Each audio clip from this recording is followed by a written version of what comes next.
इनको जो लोग नए हैं उनसे बातचीत करेंगे। वो किसान भी उपस्थित रहा और उसने पुष्टि की कि ये जो मेरे बारे में बताया गया है ये सही बताया गया। तो ऐसे हमारे किसान भी हैं इस बीच में जिन्होंने पुष्टि भी की। और अगली स्लाइड में ये किताबें का भी डॉक्यूमेंटेशन हमारे साथियों ने कुछ किताबों का हम विमोचन करने वाले हैं, ये आएंगे। ये फिर से कुछ फोटोग्राफ्स और मुझे सौभाग्य मिला पिछली बार रामकृष्ण रघुवंशी जी ने बड़ी मेरी जान खाई कि मैं आऊँ और पौधे लगाऊँ और ये करूँ, तो मैं आ गया, दौड़ के आ गया इनकी बात सुन पे और इन्होंने मुझसे पौधे लगवाए और मेरा भ्रमण कराया। मेरी यात्रा बड़ी मिलने वाली, मेरी यात्रा बहुत यादगार हो गई। इसके लिए भी नर्मदापुरम के हमारे साथियों का बहुत बहुत दिल से आभार मैं व्यक्त करना चाहूँगा। ये इसी तरह से बच्चों के साथ और ये मानसिक गुजर जी का फार्म है। 6 फुटी 7 फुटी लौकी दिख रहे हैं, वो उसमें नहीं आ पाए हैं, लेकिन रूप सिंह राजपूत जी हैं जो कि बीच रूप सिंह राजपूत जी परंपरागत चीजों पर काम कर रहे हैं और इसको आप मार्क कर लीजिए जब भी मौका मिलेगा। तो इस तरह से हमारी यात्रा चल रही है। और ये पिछली बार जब मैं गया था तो छात्रों के साथ मुझे वहाँ खड़ा कर दिया कि चलो तुम भी बोलो, तो हमने भी बोलने का प्रयास किया। तो और फिर यात्रा में सबका प्रेम सत्कार ये सब अवसर मिला। इसके अलावा ग्राम चांदना में जो हमारे मोतीलाल जी गए, चांदना गांव के और बालाघाट के जो हमारे साथी हैं उनके ऊपर उन्होंने वहाँ पर बातचीत की, तो वो आदर्श ग्राम बनाने की तरफ आगे बढ़ रहे हैं। इसी तरह से हमारे दिनेश सेमवाल जी हैं, यहाँ पर हैं, उपस्थित हैं, हाँ लास्ट में उपस्थित हैं। दिनेश सेमवाल जी ने आसाम में बहुत सारा काम किया। ऐसे तनावग्रस्त क्षेत्रों में जहाँ पर धर्मांतरण हो रहा था, ऐसी गतिविधियाँ चल रही थी, कई सारी गतिविधियाँ हो रही थी, वहाँ पर इन्होंने काम किया, इसको भी इन्होंने अंजाम दिया। ये एक और गतिविधि हमारी यात्रा की, उसमें ये पौधे लगाते हुए मेरी भी फोटो इसमें पौधे लगाए 6 जगह पर मुझे फोटो लगाने का पौधे लगाने का मौका मिला। और हमारे साथ में जो जैविक शादी अशोक पटेल जी नहीं, अशोक पटेल जी आप कर लीजिए, तो आप जानेंगे कि इन्होंने अपने बेटे की शादी पूर्ण रूप से जैविक तरीके से की। और ये आपकी थाली के यहाँ पर फोटो आई है, मैंने इसको भी लगाना उचित समझा कि कम से कम जिन्होंने खाया नहीं कम से कम देख के तो स्वाद कर लें। इतना स्वादिष्ट, इतना सुंदर, इतना बढ़िया तरीके से इन्होंने 4500 लोगों का आपने आदर सत्कार किया। उसमें जो भी भोजन परोसा गया पूर्ण रूप से जैविक और आसपास के किसानों से लेते हुए हुए अपनाते हुए। लास्ट की मेरी जो स्लाइड वो महिलाओं के ऊपर केंद्रित है। हमारी महिला हितेश यहाँ पर उपस्थित है, हितेश जी उपस्थित है, यहाँ पर दिख रहे हैं उपस्थित है। हाँ हितेश जी, देखिए हितेश जी इनका आर्टिकल आया है वो न्यूज़पेपर्स में। हितेश जी पद्मश्री के लिए नॉमिनेट भी हैं 2023 में, और आगे भी इनके उज्जवल भविष्य की कामना करते हैं। और इस तरह से सविता येलने जी हमारे योगहर 525वें में थी, महाराष्ट्र से उनकी अभी कहानी आई है, राष्ट्रीय स्तर के न्यूज़पेपर हैं। ऑर्गेनिक की ये जो है जनक पलटा जी पद्मश्री हैं, इनकी कहानी अभी हमारे राष्ट्रीय न्यूज़पेपर में आई है। और ये जो लेडी है गुजरात की, मैं इनका नाम भूल गया, संजीवन संस्थान, तो इनकी भी कहानी वहाँ पर आई है। इन सभी मातृशक्ति को भी प्रणाम करते हुए मैं इनका भी अभिनंदन करता हूँ। और ये यात्रा हमारे लिए बहुत शानदार रही, बहुत ही हमें सीखने को मिला। मैं सबका अभिनंदन करते हुए इस योगहर यात्रा के कुछ अंश कुछ फोटो के माध्यम से बताने का प्रयास किया। और जो 525 में जिसने अटेंड किया उसके बारे में जब हम बातचीत करेंगे तो आपको और ज़्यादा जानकारी मिलेगी। मैं इसके साथ ही अपनी इस प्रस्तुतिकरण को भी मैं विराम देता हूँ। और मैं अगला प्रस्तुतिकरण जो अगला टॉपिक है, शुक्ला जी, डॉक्टर शुक्ला। ओम, आप लोगों का स्वागत, अभिनंदन है। जैसा कि आप लोगों ने अभी सुबह के सत्र में देखा कि सब मिलाकर हमारा स्वास्थ्य अच्छा हो, और इसके लिए स्वास्थ्य अच्छा है तो हमारा सॉइल भी अच्छा होना चाहिए, जहां से हमें अन्न मिलता है। जैसा हो अन्न वैसा हो मन, और अन्न को ही, भोजन को ही औषध के रूप में भी जाना जाता है। अगर अच्छा भोजन न करेंगे तो आपका स्वास्थ्य अच्छा होगा। इसी के संदर्भ में अभी फर्स्ट स्लाइड आपको हम दिखा रहे हैं। ये पतंजलि के जो कुछ प्रोडक्ट हैं, जिसमें bio fertilizer, bio pesticide, organic manure और प्लांट ग्रोथ प्रमोटर, इस तरीके से इसका उत्पादन यहाँ होता है। इसका उत्पादन क्यों करना पड़ा? जैसा आप जानते हैं कि बाजार में बहुत से ऐसे प्रोडक्ट हैं जिसका प्रयोग आप कर रहे हैं और उनको करने से आपको विभिन्न तरह की बीमारियां, कैंसर, आपको शुगर की बीमारी हो रही है, हाइपरटेंशन हो रहा है, लीवर की बीमारी हो रही है, उसको दूर करने के लिए ये प्रयास है। और पतंजलि का ही है संघर्ष करना और सफल होना, ये दो मूल मंत्र है। हम लोग संघर्ष करेंगे, मेहनत करेंगे और सफल जरूर होंगे। पतंजलि ऑर्गेनिक बायो फर्टिलाइजर ऐसा आप लोग मोस्टली लोग जानते होंगे। दही आप क्यों खाते हैं और उनकी मात्रा कितनी होती है, सिरका कितनी मात्रा में लेते हैं, पनीर कितनी मात्रा में, दूध से पनीर बनाने में कितनी मात्रा में पनीर का पानी लेते हैं, सब मिलाकर ये 5 ग्राम से लेकर के 25 ग्राम की जरूरत पड़ती है 1 किलो से लेकर 100 किलो दूध से दही बनाने में। सेम इसी तरीके से है, प्रकृति द्वारा दिया गया है। कुछ ऐसे सूक्ष्म जीव हैं जो वायुमंडलीय नाइट्रोजन को सॉइल में फिक्स करते हैं, फास्फोरस को सॉल्युलाइज करते हैं, पोटास को मोबिलाइज करते हैं, जिंक को उपलब्ध कराते हैं। ये सारे प्रोडक्ट इनके होते हैं, ये नेचुरली होते हैं, ऑलरेडी जमीन में पाया जाता है। जमीन में इनका भोजन क्या होता है? ऑर्गेनिक मैटर, कार्बनिक खाद। कार्बनिक मैटर ये सिर्फ प्लांट से, एनिमल से ही प्राप्त होते हैं। इनकी मात्रा अगर जमीन में होगी तो इनका पॉपुलेशन अपने आप बढ़ेगा। ये 3 मुख्य पोषक तत्व अपने होते हैं, नाइट्रोजन, फास्फोरस, पोटास। ये तीनों पोषक तत्व को प्रदान करने के लिए प्रकृति ने सॉइल में ऐसे सूक्ष्म जीवों को रखा है जिनका हम प्रयोग करके अपने खेत को नाइट्रोजन युक्त कर सकते हैं। 1 हेक्टेयर भूमि पर 78 MT नाइट्रोजन की मात्रा वायुमंडल में उपस्थित है। 78% है, जो कि 170,000 kg यूरिया के बराबर है। वो कोई और जीव नहीं ले पाता, सिर्फ सूक्ष्म जीव ही लेते हैं, जिसमें यह है एजोटोबैक्टर। आपका एजोटोबैक्टर वायुमंडलीय नाइट्रोजन से लेकर के सॉइल में फिक्स करता है। इसीलिए दलहनीय फसल में राइजोबियम होती है, जो गांठें होती है, वो वायुमंडलीय नाइट्रोजन से लेकर 60 किलोग्राम 1 एकड़ में उपस्थित करा देता है। फास्फोरस बैक्टीरिया है, ये सब जमीन के अंदर जो फास्फोरस होता है उसको सब्लाइज कर देता है, पौधे को उपलब्ध होने लगता है। इसी तरीके से बायोजिंक है, जो जिंक की कमी, डिफिशियंसी देखी गई है। अगर आप बायोजिंक का प्रयोग करते हैं तो आपकी जिंक की डिफिशियंसी नहीं दिखाई देती। राइजोबियम आप रहे, पोटास, इस जमीन के अंदर जो पोटास की मात्रा होती है वो पौधे उपलब्ध नहीं हो पाता। अगर इनका प्रयोग करेंगे तो पोटास उपलब्ध होगा, आपको डालने की जरूरत नहीं पड़ेगी। सब मिलाकर इसका एक लास्ट होता है, कंसोर्सिया है, NPK। अगर आप ऊपर का तीनों नहीं डालते हैं तो NPK की मात्रा आप डालिए, आपके खेत में नाइट्रोजन, फास्फोरस, पोटास तीनों उपलब्ध हो जाएगा। और इनकी मात्रा 250 ml से 500 ml 1 एकड़ की जरूरत होती है। बीज उपचार के रूप में भी प्रयोग कर सकते हैं, मृदा में भी प्रयोग कर सकते हैं। अगर आप प्लांटिंग मटेरियल लगा रहे हैं तो रूट डिप करके उसको भी लगा सकते हैं। इनकी मात्रा 5 ग्राम 1 लीटर पानी में डालिए और जड़ों को उसको डुबो करके रोपाई कर दीजिए। 5 ग्राम 1 किलोग्राम बीज के साथ मिलाइए, उसके साथ खेत में बुआई कर दीजिए।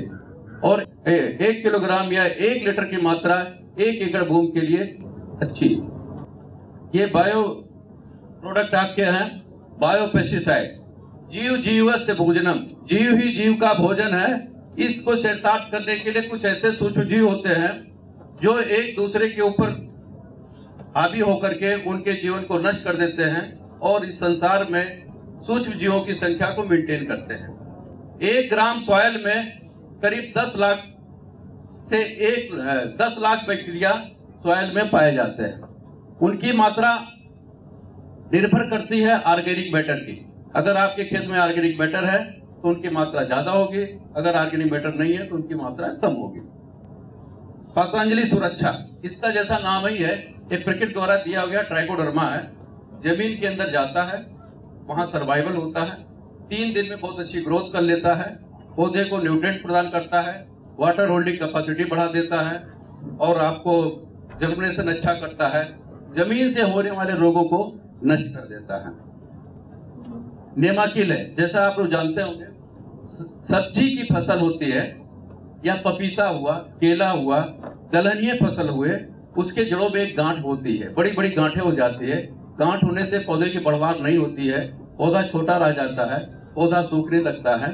वो नेमाटोड के कारण होता है, आंख से दिखाई देता है, जमीन के अंदर होते हैं। उनको कंट्रोल करने के लिए ये नेमाकिल का प्रयोग कर सकते हैं। ये फ्लोरोसेंस है, ये पौधे को पूर्ण रूप से विकसित करने के लिए ये फ्लोरोसेंस होता है।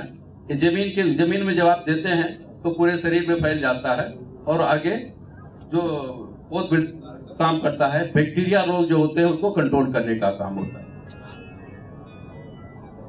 नीम गोल्ड है, जैसे आप जानते हैं कि नीम ऑयल ऐसा होता है कि कहीं भी प्रयोग कर सकते हैं, चाहे वो बैक्टीरियल हो, चाहे फंगल हो, चाहे नेमाटोड का हो, चाहे माइकोप्लाज्मा हो, तो उनका प्रयोग आप कर सकते हैं।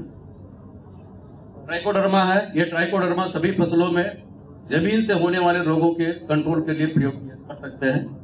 पतंजलि वर्टिसिलियम, जैसे हम कीड़े जो लगते हैं, कीड़ों के ऊपर वर्टिसिलियम का प्रयोग बहुत अच्छा होता है। 64 प्रकार के कीड़ों पर कंट्रोल करता है और ये इसका प्रयोग 5 ग्राम 1 लीटर पानी मिलाकर फोलियर एप्लीकेशन कर सकते हैं। बिवेरिया बेसियाना है, जितने कैटरपिलर होते हैं, पार्ट बरर होते हैं, फल खाने वाला, स्टेम को छेद करने वाले जो कैटरपिलर हैं, उनके ऊपर इसका 5 ग्राम से 10 ग्राम 1 लीटर पानी मिलाकर फोलियर स्प्रे करें। 3 से 5 दिन में वो मर जाते हैं। वो मरने के बाद जो दूसरा कीड़ा उनके संपर्क में आएगा वो भी अपने आप नष्ट हो जाएंगे। जैसे आपने देखा होगा कोरोना काल में एक दूसरे के संपर्क में आने पर लोग बीमार हो जाते हैं, सेम ऐसे आपने देखा होगा रोग कभी बहुत भयंकर हो जाता है, कैसे कंट्रोल होता है? इन्हीं सूक्ष्म जीवों के द्वारा कंट्रोल होता है। अगर इनका मात्रा खेत में ज्यादा होगा तो अपने आप ही रोग नहीं आएगा। ये ऑर्गेनिक मैन्योर है। ये देखा गया कि खेत में मेटाराइजियम अभी हम नहीं बना रहे हैं क्योंकि इसकी लाइसेंसिंग प्रक्रिया है, वो लाइसेंस में चल रहा है। यस, मेटाराइजियम आपको कैटेट उसके लिए पंडुका के लिए। जैविक खाद, जैसे आप देखा गया कि लोगों के पास पशुएं नहीं है और पशु नहीं है तो उनके पास ऑर्गेनिक मैन्योर नहीं है। अगर ये बायो फर्टिलाइजर पेस्टिसाइड हमें उपयोग करना होता तो ये होता है कम से कम 100 किलोग्राम 50 ग्राम मटेरियल होना चाहिए। उनका प्रयोग करने के लिए आप जैविक खाद का प्रयोग करें। ये जैविक खाद आपको एक तो न्यूट्रिएंट प्रोवाइड करेंगे, नाइट्रोजन फास्फोरस होता है, ये संपूर्ण आहार है, जैसे दूध होता है उससे ये संपूर्ण आहार का काम करता है। दूसरा जैविक खाद, दूसरा आप नेचुरल पोटाश, जिस तरह देखते हैं केमिकल पोटाश आता है 60% का होता है, इसमें 14% ऑर्गेनिक होता है, शुगर के गन्ने से निकाला जाता है, उसका प्रयोग किया जाता है, रेट में सस्ता है, 80 to 90% पौधे अपटेक करते हैं, जबकि केमिकल फर्टिलाइजर का 20 से 30% अपटेक होता है। ये प्रोम है, phosphate rich organic manure, DAP के रूप में इसका प्रयोग कर सकते हैं। इसमें नाइट्रोजन की मात्रा अगर आप बढ़ा देते हैं, जैसे नीम की खली यूज कर लिए, हरी खाद यूज कर लिए, तो आपका डीएपी जैसा काम है। पोषक है, माइकोराइजा होता है, ये सूक्ष्मजीव होते हैं, जितने जंगल के पौधे होते हैं उनके जड़ों में पाया जाता है। ये देखा गया जड़ों क्रॉप होती है, उसके जड़ों में इसको अगर एसोसिएट कर दिया जाए तो राइजोस्फीयर को बढ़ा देता है और वाटर होल्डिंग कैपेसिटी बढ़ जाती है। जमीन के अंदर जो न्यूट्रिएंट होता है उसको अपटेक बढ़ जाता है। धरती का चौकीदार, धरती का चौकीदार जमीन में होने वाले रोगों को कंट्रोल करता है। इसको ट्राइकोडर्मा सूडोमोनास दोनों प्रदान किया जाता है। प्लांट ग्रोथ प्रमोटर, पौधे के वृद्धि बढ़वार के लिए प्लांट ग्रोथ के प्रमोटर की जरूरत होती है। जैविक क्रांति ऐसा है जिसको 5 से 10 ml पर लीटर पानी मिलाकर आप पोलियर करते हैं तो इससे पौधे की बढ़वार भी होती है, रोग भी कंट्रोल होता है। फसल तारा, ये आपके अगर आप पौधे के ऊपर स्प्रे करते हैं तो पौधे की वेजिटेटिव ग्रोथ अच्छी होने लगती है। उमंग, इसमें संपूर्ण न्यूट्रिएंट उपलब्ध होता है, जिसका दूध आप पी लेते हैं तो आपको भोजन करने की जरूरत नहीं होती है। अगर उमंग का प्रयोग करते हैं तो आपको किसी प्रकार से न्यूट्रिएंट और की जरूरत नहीं है। जिब्रिका, जिब्रेलिक एसिड जैसा ही जानते हैं कि पौधे की बढ़वार के लिए बहुत आवश्यक होता है, तो इस CBD समुद्री घास से तैयार किया गया ये प्रोडक्ट है, इसका आप प्रयोग कर सकते हैं। चेतना, ये 15 लीटर पानी में सिर्फ 2 ml डालने की जरूरत है और बहुत सस्ता प्रोडक्ट है, बहुत अच्छा प्रोडक्ट है, इसका आप प्रयोग कर सकते हैं। ये देखा गया है कि कुछ ऐसे तत्व होते हैं जिनकी कमी से पौधे बढ़वार नहीं कर पाते हैं। अब आप ऑर्गेनिक खेती कर रहे हैं तो बहुत अच्छी चीज है। अगर ऐसा फसल आपके पास है जिसकी बढ़वार कहीं रुक गई हो, कि हरापन नहीं आ रहा है, पीला हो रहा है, पौधे जड़ों का विकास नहीं हो रहा है, तो माइक्रोन्यूट्रिएंट की जरूरत होती है। जिस तरीके से आदमियों में आयरन की जरूरत होती है तो आयरन की गोली लेना पड़ता है, ऐसे इनकी उचित मात्रा लेकर के आप कर सकते हैं। ये जिंक 33% है, फेरेट 19% का है, गोल्ड 9.5% का है, भूअमृत न्यूट्रिएंट का मिक्सचर है, मैग्नीज 30% का है, सुपर एक्टिव जिंक पे जब भी धान आपने देखा, धान के ऊपर अच्छा स्प्रे कर सकते हैं। बोरान 20% का है, अगर आपका फसल फल फट रहे हैं तो उसमें आप प्रयोग कर सकते हैं। सल्फर की मात्रा जानते हैं, जितने भी आप सीड वो लेते हैं, आपका मस्टर्ड वगैरह ऑयल वाले जितने भी हैं उसमें सल्फर का उपयोग होता है। समुद्री घास से बना हुआ पौध विधि कारण सिंधु का है। सीड में हमारे पास अभी हम लोग अपना ऑर्गेनिक क्षेत्र अपना है, बागू वाला तेली वाली ऑर्गेनिक फार्म है, 1200 एकड़ का एक है, 1200 एकड़ का एक फार्म है, जहां पर wheat, paddy, pulses, mustard, P, vegetables और पाउडर सीड का हम उत्पादन कुछ अपने यहाँ करते हैं, कुछ फार्मर के यहाँ करते हैं और कुछ सर्टिफाइड एजेंसियों से करवा करके हम उसको प्रोवाइड करते हैं। ये अपना एक यूपी में पड़ता है और कुछ फार्म यहाँ पर है, पातांजलि की। Thank you. समय बहुत कम था, सिर्फ नाम ही। थैंक यू, धन्यवाद डॉक्टर शुक्ला। और आप में से जो लोग डॉक्टर शुक्ला से मिलना चाहेंगे, बातचीत करना चाहेंगे, तो प्रोडक्ट्स का स्टॉल लगेगा अभी, उसमें इनके साथ आप डिटेल में बातचीत कर रहे हैं। धन्यवाद सर। आप लोगों को बताने के लिए मेरे पास तो बहुत कुछ ज़्यादा नहीं है, क्योंकि और सर ने मिट्टी के बारे में तो आपको बता ही दिया है। तो यहाँ पे क्या है कि हमने एक 2 तरह की मशीनें डिजाइन की हैं। एक मशीन है जो छोटी मशीन है, वो 5 पैरामीटर चेक करती है, NPK, EC, OC, organic carbon, ये सब चेक करती है। और एक बड़ी मशीन है जो कि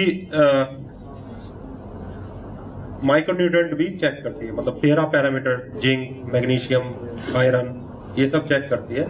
तो अभी तक की जो प्रॉब्लम हमने देखी थी कि मिट्टी की जांच करने के लिए बहुत सारे जगह नहीं है, बहुत सारे केंद्र नहीं है, हर जगह पे आप चेक नहीं कर सकते। और मिट्टी की जांच करना आज की डेट में बहुत ज़रूरी है, पहले से जरूरी था लेकिन अभी अवेयरनेस थोड़ी ज़्यादा बढ़ रही है उसके लिए। तो हमने ये मशीन डिजाइन की है, इसमें सारा जो केमिकल लेने का काम है और मिट्टी से जो डाटा उठाने का काम है वो सारा ऑटोमेटिक हो रहा है। और अब जो है करोड़ों रुपए की लैब लगाने की जरूरत नहीं है, बहुत कम कीमत में पतंजलि ने ये चलती फिरती लैब आपको उपलब्ध कराने की कोशिश की है। तो उसकी फोटोग्राफ इस तरीके से है। तो ये आपके 12 पैरामीटर चेक करती है, ऑटोमेटिक इसमें सारे पंप्स वगैरह लगे हुए हैं और सॉफ्टवेयर ऑनलाइन सॉफ्टवेयर है। इसका जो रिपोर्ट्स है वो जब जनरेट हो जाती है तो उसमें आपको AI के माध्यम से हम ये भी बता रहे हैं कि आपको इसके बाद करना क्या है। ये एक मिट्टी इकट्ठी करने के लिए एक थैली है, उसमें हम पहले मिट्टी इकट्ठी करके लाएंगे, उसको प्रोसेस करेंगे, पीसेंगे और उसके बाद में जब हम फर्टिलाइजर अपना मिट्टी चेक कर लेंगे तो फर्टिलाइजर रिकमेंडेशंस जो है वो मशीन आपको रिपोर्ट बना के जनरेट करके दे देगी ऑलरेडी। तो वो रिपोर्ट इस तरीके से होगी कि आपने जैसे कि इसमें देखा कि जैविक खेती आपको करनी है तो क्या करना है, ऑर्गेनिक खेती करनी है तो क्या करना है, और 25% आपको मिक्स करना है, मतलब 25% 50% जो मिक्स खेती करनी है तो आपको क्या क्या करना है वो सारा आपसे सॉफ्टवेयर डाटा पूछेगा। कितनी आपके पास लैंड है, कितना कौन सी आप फसल लगाना चाह रहे हैं, और उसके बाद ये आपको कैलकुलेट करके रिजल्ट के माध्यम से बता देगा कि आपको किस तरह से आपको ये करना है। ये हमने कुछ टेस्ट गवर्नमेंट लैब्स वगैरह से कराए थे और फिर अपनी मशीन से भी हमने टेस्टिंग करके देखा था कि हमारे रिजल्ट कितने परफेक्ट आ रहे हैं, जो कि हाईटेक मशीन है और लैब की और हमारी मशीन।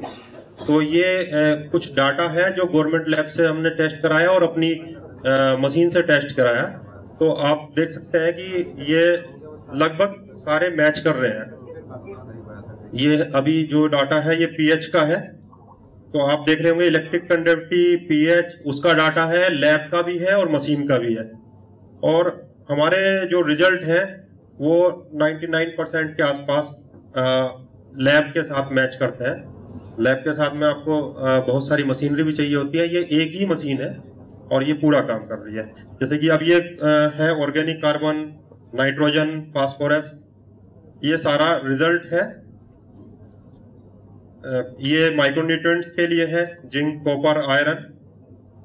तो इस तरीके से ये मशीन जो है काम करती है। अभी आपको अगर डेमो देखना होगा तो हमारी ऊपर लैब पहले से इस्टेब्लिश है, हम आपको चला के भी दिखाएंगे, टेस्ट करके भी दिखाएंगे, और अगर आपके कुछ क्वेश्चन होंगे तो उसका आंसर भी देंगे। थैंक यू,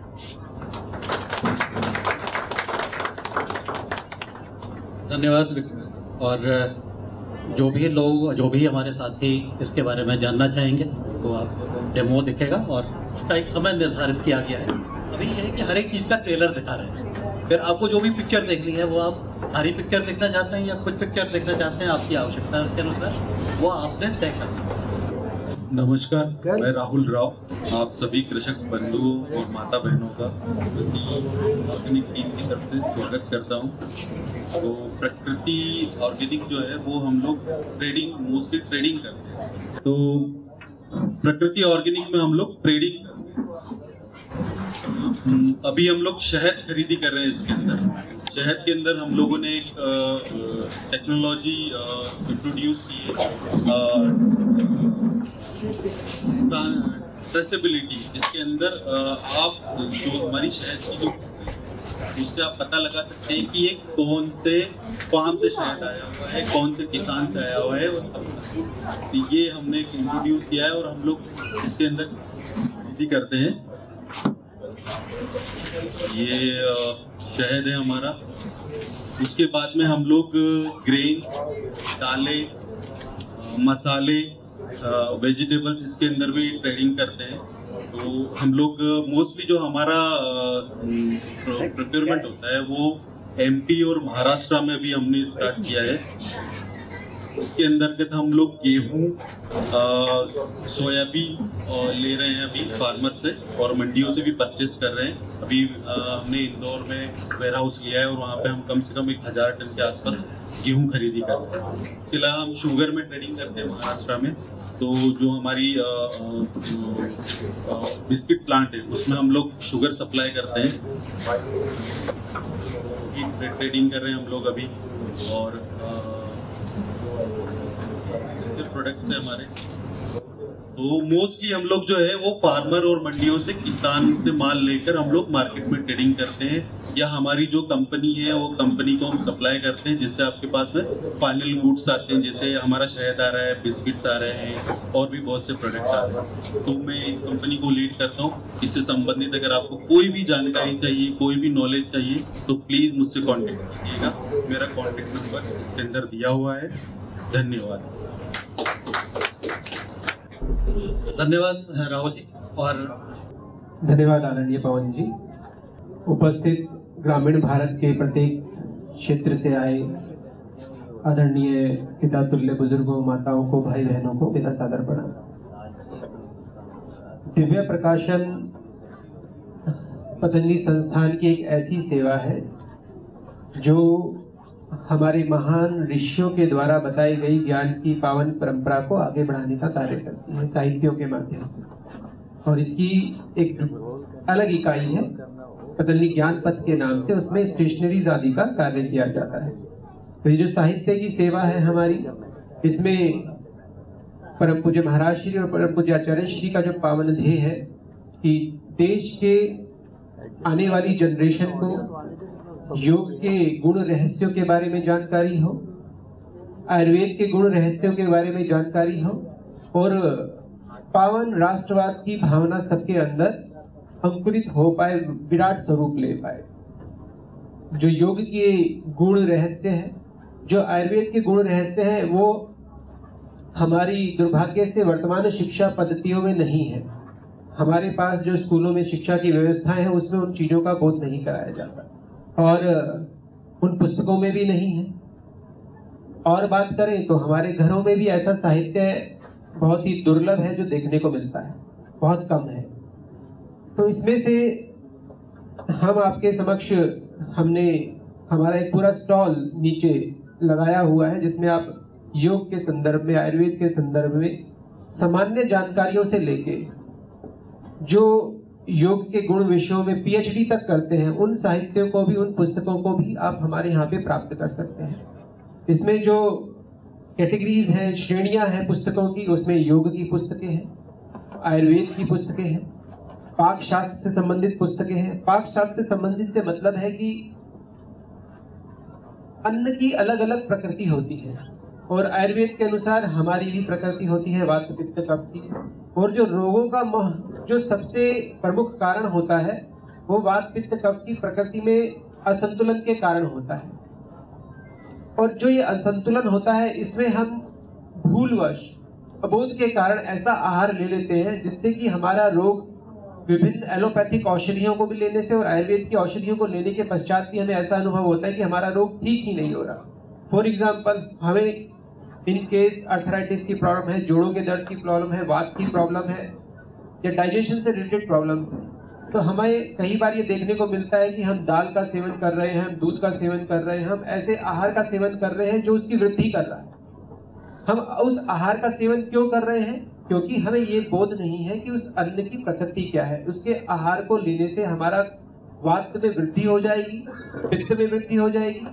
और कई बार हम ये अनुभव भी करते हैं कि हमने दालें ली तो हमें एसिडिटी बन जाती है, हम दूध का सेवन करते हैं तो इंडाइजेशन हो जाता है। और भूलवश माताएं और हमारे बड़े, जिनको इनका ये बोध नहीं होता, वो जो हमारे घर में बीमार बुजुर्ग हैं, बड़े हैं या बच्चे हैं, हम उनको वही आहार दिए जा रहे हैं जिससे कि उसके रोग में वो वृद्धि ही होती जा रही है। तो पाक शास्त्र में हमारे पास अजीर्ण अमृत मंजरी पुस्तक है, भोजन कौतूहलम पुस्तक है, आयुर्वेद मोहदधी पुस्तक है, जिसमें बहुत ही सरल तरीके से जल के सेवन से लेके, घृत के, घी के सेवन से लेके, तेल के सेवन से लेके, फलों सब्जियों, अन्न दाल, सबके सेवन से लेकर क्या क्या, किस किस प्रकार की प्रकृति के व्यक्ति को, रोगी के व्यक्ति को क्या क्या आहार नहीं लेना चाहिए, इस पक्ष का बहुत ही सरल बोध करा। और बचपन में ही हमारे घरों में आसपास ये साहित्य रहेगा। हमारे बच्चे कभी कभी उन साहित्यों में से निकालकर 5-10 पंक्तियां पढ़ लेंगे तो उनको भी वो बोध हो जाएगा। तो ये जो साहित्य की सेवा है उसका जो प्रमुख ध्येय है, इन्हीं सामान्य से लेके गंभीर विषयों के बारे में देश के आने वाली जनरेशन को इसकी जानकारी हो, और जो वर्तमान में भी जनरेशन है यदि उनको इस बारे में बोध नहीं है तो उनको साहित्य से बोध हो पाए। तो ये तो आयुर्वेद का विषय हो गया, आहार का विषय हो गया। योग का जो विषय है, योग के विषय में हमारी पुस्तक है प्राणायाम रहस्य। तो उसमें शरीर में हमारा ये तंत्र जो है, इसमें पंचकोश है। हम योगी व्यक्ति को देखते हैं, चित्र देखते हैं, उसमें हमें अष्टचक्र दिखते हैं। तो हमारा जो ये प्राण है, जो हम दिन रात जो हमारी श्वास चल रही है, इसकी इतनी ताकत है कि हम इसको ही संतुलित करके अपने पंचकोशों को मजबूत कर ले तो रोग, जो रोगी नहीं है उसको रोग होने की संभावना नहीं है, या जो रोगी है वो कैसे अपने डीजनरेट हुए सेल्स को रीजनरेट कर सकता है। जो कैंसर है, वो जो सेल्स टूटे हैं बॉडी में, ब्लड सेल्स में जो इम्बैलेंस हुआ है, श्वेत रक्त कणिकाओं में जो रक्त की कणिकाओं में इम्बैलेंस हुआ है, उसको हम प्राण से कैसे बल दे सकते हैं, ऐसा हमारी पुस्तकों में बहुत ही सरल भाषा में दिया हुआ, जो सामान्य से सामान्य ग्रामीण व्यक्ति भी जो हिंदी पढ़ सकता है उसको वो जान सकता है। तो ये जो साहित्य की सेवा है, जैसे हमने इसमें दिखा रखा है, योग शास्त्र है, आयुर्वेद शास्त्र है, पाक शास्त्र है, प्रेरणादायक शास्त्र है। प्रेरणादायक में मतलब जितने भी हमारी श्रीमद् भागवत गीता से लेके वेदों में, दर्शनों में, उपनिषदों में जो जीवन को जीने का सही माध्यम, आधार बताया गया है, उसको जानने की जो एक प्रक्रिया है वो प्रेरणादायक पुस्तकों में और आध्यात्मिक पुस्तकों में दिया गया है। विद्यालय से संबंधित पुस्तकें हैं, उसमें आपको जानकर बड़ी खुशी होगी कि अभी भारत सरकार के द्वारा परम पूज्य महाराज श्री के नेतृत्व में भारतीय शिक्षा बोर्ड का गठन किया गया है और उसमें भारत के इतिहास से लेकर फिजिक्स, केमिस्ट्री, बायोलॉजी में जो भी हमारे ऋषियों की पावन खोज रही है, जो हमारे पूर्वजों की पावन खोज रही है, उसका समावेश कर दिया गया है। कविताओं के माध्यम से, कहानियों के माध्यम से, पोएम्स के माध्यम से हमारे वेद, दर्शनों और उपनिषदों में यम, नियम, आसन, प्राणायाम, प्रत्याहार, धारणा, ध्यान, समाधि की जो प्रेरणाएं दी गई हैं, उसको विभिन्न माध्यम से, छोटी छोटी कहानियों के माध्यम से बच्चों को समझाने का विनम्र प्रयास किया गया है। और उसमें एक साहसी प्रयास क्या किया गया है? साहसी प्रयास यह है कि इतिहास में जो हमारे पूर्वजों के गौरव को अभी तक आगे प्रकट ही नहीं किया गया था, तो उसको प्रकट करने का एक प्रयास किया गया है। तो भारतीय शिक्षा बोर्ड की पुस्तकों से लेके, योग की पुस्तकों से लेकर लगभग 100 से ज्यादा पुस्तकें अभी प्रकाशित हो चुकी हैं। इसके बाद जो विद्यालय है, महाविद्यालय है, महाविद्यालयों में निघंटु है, अष्टांग हृदयम है, आयुर्वेद सार संग्रह है, आयुर्वेद सिद्धांत रहस्य है, ये विभिन्न ऐसी पुस्तकें हैं जो आयुर्वेद के जो विद्यार्थी हैं उनको उसकी आवश्यकता रहती है। और सरकारी एवं गैर सरकारी जो लाइब्रेरीज रहती है, पुस्तकालय रहते हैं, उसमें हम इसको पुस्तकों को लेके जा सकते हैं। तो ये एक इतना बड़ा जो माध्यम है, इसमें हमारे जो ग्रामीण क्षेत्र से भाई आए हुए हैं उनके पास आमदनी के भी अवसर है और सेवा के लिए अवसर है। सेवा के अवसर इस रूप में है, यदि आप समृद्ध हैं और किसी न किसी कार्यक्रमों में, सामाजिक कार्यक्रमों में, गतिविधियों में संलग्न रहते हैं, तो आप उपहार के रूप में इन पुस्तकों को आगे विस्तार दे सकते हैं। साहित्यिक उपहार, माता पिता हैं, घर में बुजुर्ग हैं, उनको त्योहारों में अच्छे साहित्य उपहार दे सकते हैं।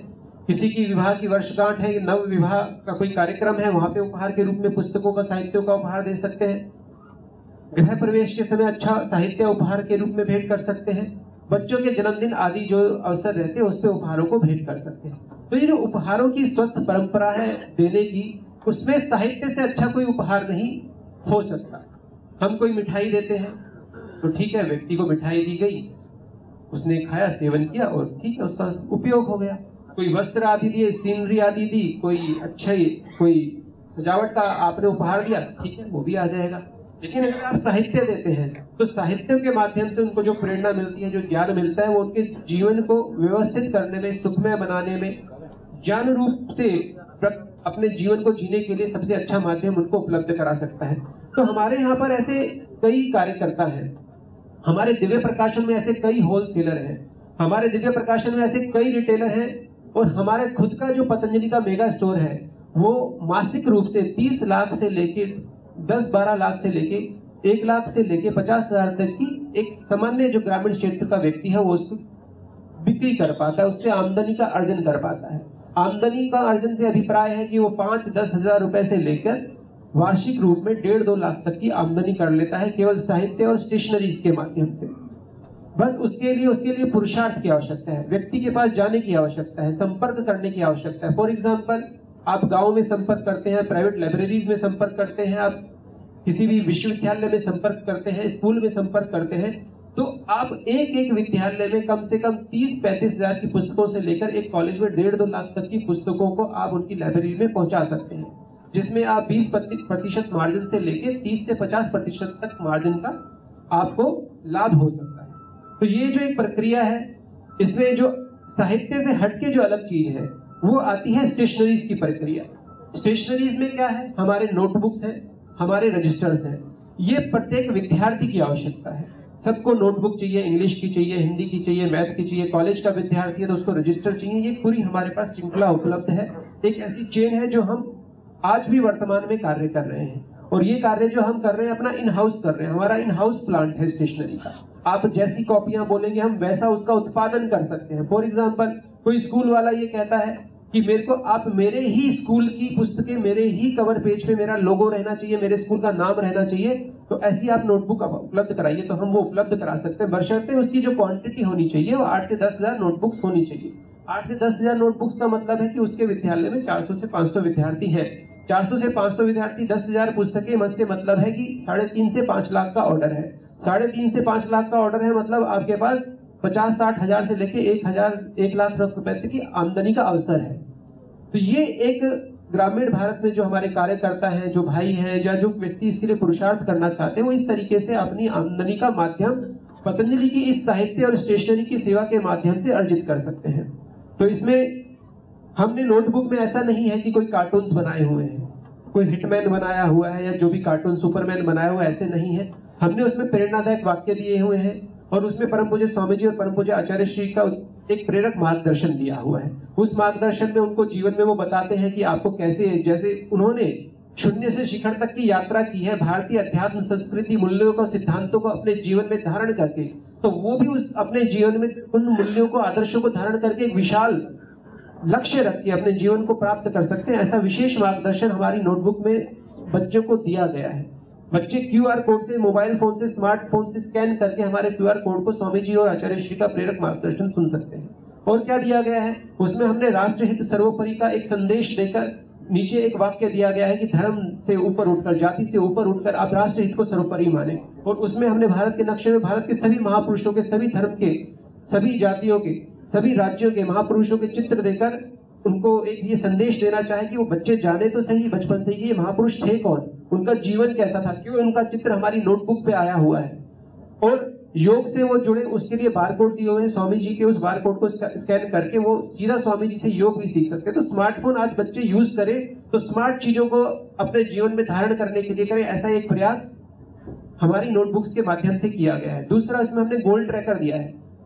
हमने 2 पृष्ठ केवल उसमें गोल ट्रैकर के दिए हैं हर नोट पे, कि बच्चा शुरुआत से ही प्लानर के ऊपर अपनी लाइफ को प्लान करे, अपनी स्टडी को प्लान करे। और उसके अंदर हमने 25 सक्सेस मंत्रा दिए हुए हैं कि वो कैसे अपनी स्टडी को ऑर्गेनाइज तरीके से प्लान करके जीवन में कठिन से कठिन लक्ष्यों को प्राप्त कर सकता है। तो ये पूरा एक प्रयास हमने अपनी नोटबुक रजिस्टर्स के माध्यम से, अपने साहित्यों के माध्यम से किया हुआ है। ये डिफरेंट मार्जिन स्ट्रक्चर्स है ऑर्डर वैल्यूज के अनुसार कि आप कितने रुपए तक का हमें ऑर्डर देंगे और आपको उसमें क्या मार्जिन रहेगा। मार्जिन इसमें आपके लिए, हम इसमें नो प्रॉफिट नो लॉस में काम करते हैं अधिकतम, क्योंकि हम ये चाहते हैं कि हमारी जो सेवा के अन्य माध्यम है, पतंजलि आयुर्वेद दिव्य फार्मेसी के जो अन्य के माध्यम है, उससे भी जो लाभ होता है उससे भी हम उसको सेवा में ही लगाते हैं। लेकिन एक स्टेशनरी वाला जो पार्ट है, हम इसमें न्यूनतम से न्यूनतम इसको कार्य कर रहे हैं ताकि इसका विस्तार बड़े रूप में हो। क्योंकि इसमें रुचि, जो साहित्य की रुचि है, वो कुछ पिछले कालखंड में कम हुई है। तो वो उस कालखंड में लोगों को स्मार्टफोन यूज तो करना आ गया है, लेकिन वो स्मार्ट नहीं, डर्टी चीजें देखते हैं। तो स्मार्ट चीजें देखें, साहित्यों की तरफ आकर्षित हो, साहित्य की तरफ हम उन्हें प्रेरित करें, और वो हम ही करेंगे, कोई दूसरा आके करने वाला नहीं है। तो ये पूरा एक प्रयास है। और इसमें जो विशेष रूप है, जैसे हमने इसमें दर्शाया हुआ है, हम प्रॉफिट से, जो पतंजलि संस्थान का मूल मंत्र है, पूज्य स्वामी जी का, पूज्य आचार्य श्री का जो हमेशा थे रहता है और जो मोटिव रहता है, वो जितना भी लाभ होता है उसको 100% चैरिटी के ऊपर उसको अपना देश में योग की सेवा के लिए, आयुर्वेद की सेवा के लिए और भारत में राष्ट्रवाद की भावना के, हमारी धर्म संस्कृति के विस्तार के लिए वो खर्च करते हैं। इसका सबसे बड़ा उदाहरण यही है कि हमारे पूरे देश में वर्तमान में 1200 से अधिक वैद्य कार्य करते हैं, जो 50,000 से ज्यादा प्रतिदिन ओपीडी करते हैं, और हम 1 रुपया भी उस ओपीडी का नहीं लेते। और दूसरी जगह हम ओपीडी पे किसी शहर में जाते हैं तो वो 500 से 1000 रुपए पहले रखवा लेते हैं। उस 500 से 1000 रुपए यदि हम 50,000 लोगों से लेना शुरू कर दें तो हम प्रतिदिन करोड़ों कमाते हैं, साल में सैकड़ों करोड़ कमा सकते हैं। ये सैकड़ों करोड़ की जो हम लाभ अर्जित कर सकते हैं, उसको निःशुल्क रूप से हम वैद्यों की ओपीडी देके, उनके ऊपर करोड़ों रुपए की उनको सहयोग राशि, उनका वेतन देके खर्च करके उस कार्य को करते हैं। हमारे लाखों कार्यकर्ता हैं जो देश में गांव-गांव जाके योग सिखाते हैं, योग कक्षाओं का संचालन करते हैं। वो सब अपने खर्च से भी और संस्थान के कार्यालयों की सेवा, जो भी पतंजलि आयुर्वेद से लाभ अर्जित होता है, उसको इस दिशा में खर्च किया जाता है, वो योग की सेवा का विस्तार होता है। तो आप जिस संस्था में बैठे हैं, उसमें हो सकता है आप जब यहाँ आए हैं, उसको जब देख रहे हैं तो आपको एक रूप दिख रहा हो सकता है सोशल मीडिया पे एक डिफरेंट रूप दिख रहा हो सकता है कि षड्यंत्रकारियों का एक डिफरेंट रूप दिख रहा हो, लेकिन जब आप उसको अनुभूत करते हैं, उसको देखते हैं, उसको जानते हैं, तब आपको पता लगता है कि ये जो सेवा शून्य से शुरू हुई थी, पूज्य स्वामी जी ने, पूज्य आचार्य जी ने जो ध्येय शुरू किया है, उसका आप वास्तविक स्वरूप देख पाते हैं। कितने विशाल रूप में यहाँ पे निःशुल्क सेवाएं भी चल रही हैं, और जो शुल्क के साथ भी सेवाएं चल रही है, उनसे भी जो लाभ हो रहा है वो 100% चैरिटी के लिए प्रयोग हो रहा है। तो आप सभी का बहुत बहुत धन्यवाद। जो भी इस साहित्य की सेवा में जुड़ना चाहते हैं, उनके लिए हमने अपने स्टॉल में डिस्ट्रीब्यूटर के रूप में जुड़ने के लिए एक आवेदन पत्र रखा हुआ है, एक कैटलॉग रखा हुआ है, और अपने प्रोडक्ट्स की डिटेल्स पूरा डिस्प्ले के साथ दी हुई है। तो आपका स्वागत है, जो भी ग्रामीण क्षेत्रों में काम करना चाहते हैं। धन्यवाद, प्रणाम। धन्यवाद। ओके जी। और अगले जो हमारे वक्ता हैं पतंजलि आयुर्वेद पतंजलि आरोग्य के वाशुपति जी। सभी उपस्थित महानुभावों को मेरा प्रणाम। मैं स्वदेशी विभाग को यहाँ पे रिप्रेजेंट कर रहा हूँ, जो कि संपूर्ण भारत में अपने एक्सक्लूसिव स्टोर्स के माध्यम से स्वदेशी के कार्य को आगे बढ़ा रहा है और लोगों को स्वावलंबी बना रहा है। तो आज के इस प्रेजेंटेशन में हम आपको बताएंगे कि किस तरीके से स्वदेशी विभाग काम कर रहा है, क्या क्या हमारे इसमें किस किस प्रकार के स्टोर्स हैं जो हम ग्रामीण भारत से लेके और मेट्रो शहर में अपने अभी चला रहे हैं, और उसमें क्या आपका लाभ है, कैसे आप लोग उसके साथ में जुड़ सकते हैं और लाभ ले सकते हैं, और स्वदेशी का जो हमारा ये प्रकल्प है इसको घर घर तक पहुंचा सकते हैं। तो जैसा कि हमारे प्रेरणा स्रोत, हमारे मेंटोर परम पूज्य स्वामी जी महाराज और श्रद्धेय आचार्य श्री जी हैं, उनके ही मार्गदर्शन में हम ये स्वदेशी से स्वावलंबन का जो ये एक बहुत बड़ा प्रयास है इसको चला रहे हैं। अगर आज की बात करें तो हम लोगों के पास 4 तरह के स्टोर्स उपलब्ध हैं। इन स्टोर्स में केवल हम पतंजलि का ही सामान बेचते हैं, ठीक है। सबसे जो हमारा बड़ा एक प्रकल्प है वो मेगा स्टोर है, जो कि हम मेट्रो सिटीज या अच्छे बड़े शहर या जो प्रदेश की राजधानियां हैं इनमें हम लोग चला रहे हैं। और आज की डेट में पूरे भारत में 389 हमारे पास में ऐसे मेगा स्टोर्स हैं जो कि कार्य कर रहे हैं। उसके बाद उससे छोटा प्रकल्प होता है चिकित्सालय एवं स्टोर, जो कि हमारे पूरे भारत में 1098 है अभी जो वर्तमान में कार्य कर रहे हैं। उससे छोटा हमारा प्रकल्प है आरोग्य केंद्र, जो आज हमारे पूरे भारत में 2249 आज की डेट में है हमारे पास। और उससे छोटा जो अभी हम लोगों ने नया शुरू किया है ग्रामीण में, कि गांव-गांव तक हमारी पहुंच हो, हमारे उत्पाद गांव-गांव तक पहुंच पाए, उसके लिए ग्रामीण आरोग्य केंद्र का ये हमने नया प्रकल्प शुरू किया है, जो अभी हमारे पास 1878 है पूरे गाँवों में। तो इसमें एक बहुत बड़ा हमारे पास स्कोप है हर एक गाँव में एक स्टोर खोलने के लिए। स्टोर कैसा होता है मैं थोड़ा सा आपको दिखाना चाहता हूँ, और क्या क्या चीजें उसमें रहती है ये आप देखेंगे। ये मेगा स्टोर का एक चित्र है, जिसमें जो हमारे मेजर सिटीज या मेट्रो सिटीज होते हैं उसमें जो मिनिमम रिक्वायरमेंट रहती है वो 1000 स्क्वायर फीट की रहती है प्राइम लोकेशन में, और बाकी जो छोटे शहर हैं वहाँ पे 1500 से 2000 स्क्वायर फीट जगह की आवश्यकता होती है इसको खोलने के लिए। और इसमें जो इन्वेस्टमेंट है वो आपका 50 लाख रुपए से लेके 1 करोड़ रुपए तक का रहता है इसमें। और जो नियम होता है इसमें कि किसी भी जो स्टोर हमारा वहां पर चल रहा है उससे जो मिनिमम दूरी है वो 2.5 से 3 किलोमीटर होनी चाहिए, तभी हम स्टोर देते हैं, ताकि दूसरा स्टोर जो चल रहा है उसकी सेल पे कोई प्रभाव ना पड़े, ठीक है। और जो इसकी वन टाइम फ्रेंचाइजी फी होती है वो 4 लाख रुपए है। 2 लाख रुपए पतंजलि आयुर्वेद लिमिटेड में होती है और 2 लाख रुपए पतंजलि फूड्स लिमिटेड की होती है। फिर जो हमारा उससे छोटा और ये जो मेगा स्टोर है और चिकित्सालय है, यहाँ पर हम संस्थान के द्वारा प्रशिक्षित वैद्य की सुविधाएं भी देते हैं, जो कि निःशुल्क वहाँ पे वैद्यों परामर्श देते हैं। अपना जो भी पेशेंट आते हैं उनको निःशुल्क परामर्श वहाँ पे उपलब्ध कराया जाता है। चिकित्सालय जो है उसमें जो हमारे मेजर शहर हैं वहाँ पे हम लोग 500 स्क्वायर फीट में भी दे देते हैं, और जो छोटे शहर हैं वहाँ पे 700 स्क्वायर फीट का रिक्वायरमेंट होता है ग्राउंड फ्लोर पे, ठीक है। इन्वेस्टमेंट इसमें 7 से 12 लाख का रहता है। डिस्टेंस वही 2.5 से 3 किलोमीटर जो एग्जिस्टिंग स्टोर है उससे रहना चाहिए। और इसमें फ्रेंचाइजी फी जो रहती है वो 1 लाख रुपए रहती है। 50,000 पतंजलि आयुर्वेद में और 50,000 आपका पतंजलि फूड लिमिटेड। फिर इससे छोटा हमारा प्रकल्प है आरोग्य केंद्र। आरोग्य केंद्र में डॉक्टर की सुविधा नहीं रहती है, ये सिर्फ स्टोर होता है, लेकिन आइटम यहाँ पे सारे उपलब्ध होते हैं। दवाइयाँ भी वो बेचते हैं, लेकिन सिर्फ डॉक्टर उपलब्ध नहीं होता है। मेगा स्टोर चिकित्सालय से आरोग्य केंद्र में यही फर्क होता है। इसमें जो रिक्वायरमेंट है हमारी, जो 250 से 300 स्क्वायर फीट जगह चाहिए, इन्वेस्टमेंट 5 से 8 लाख रुपए इसमें रहता है, और फ्रेंचाइजी फी इसमें 42,000 रुपए है, 21,000 दोनों हमारे प्रकल्पों में। इसके बाद ग्रामीण आरोग्य केंद्र, जो आप सब लोगों को मेरे ख्याल से बहुत अच्छा है, आप सभी लोग इसको खोल सकते हैं।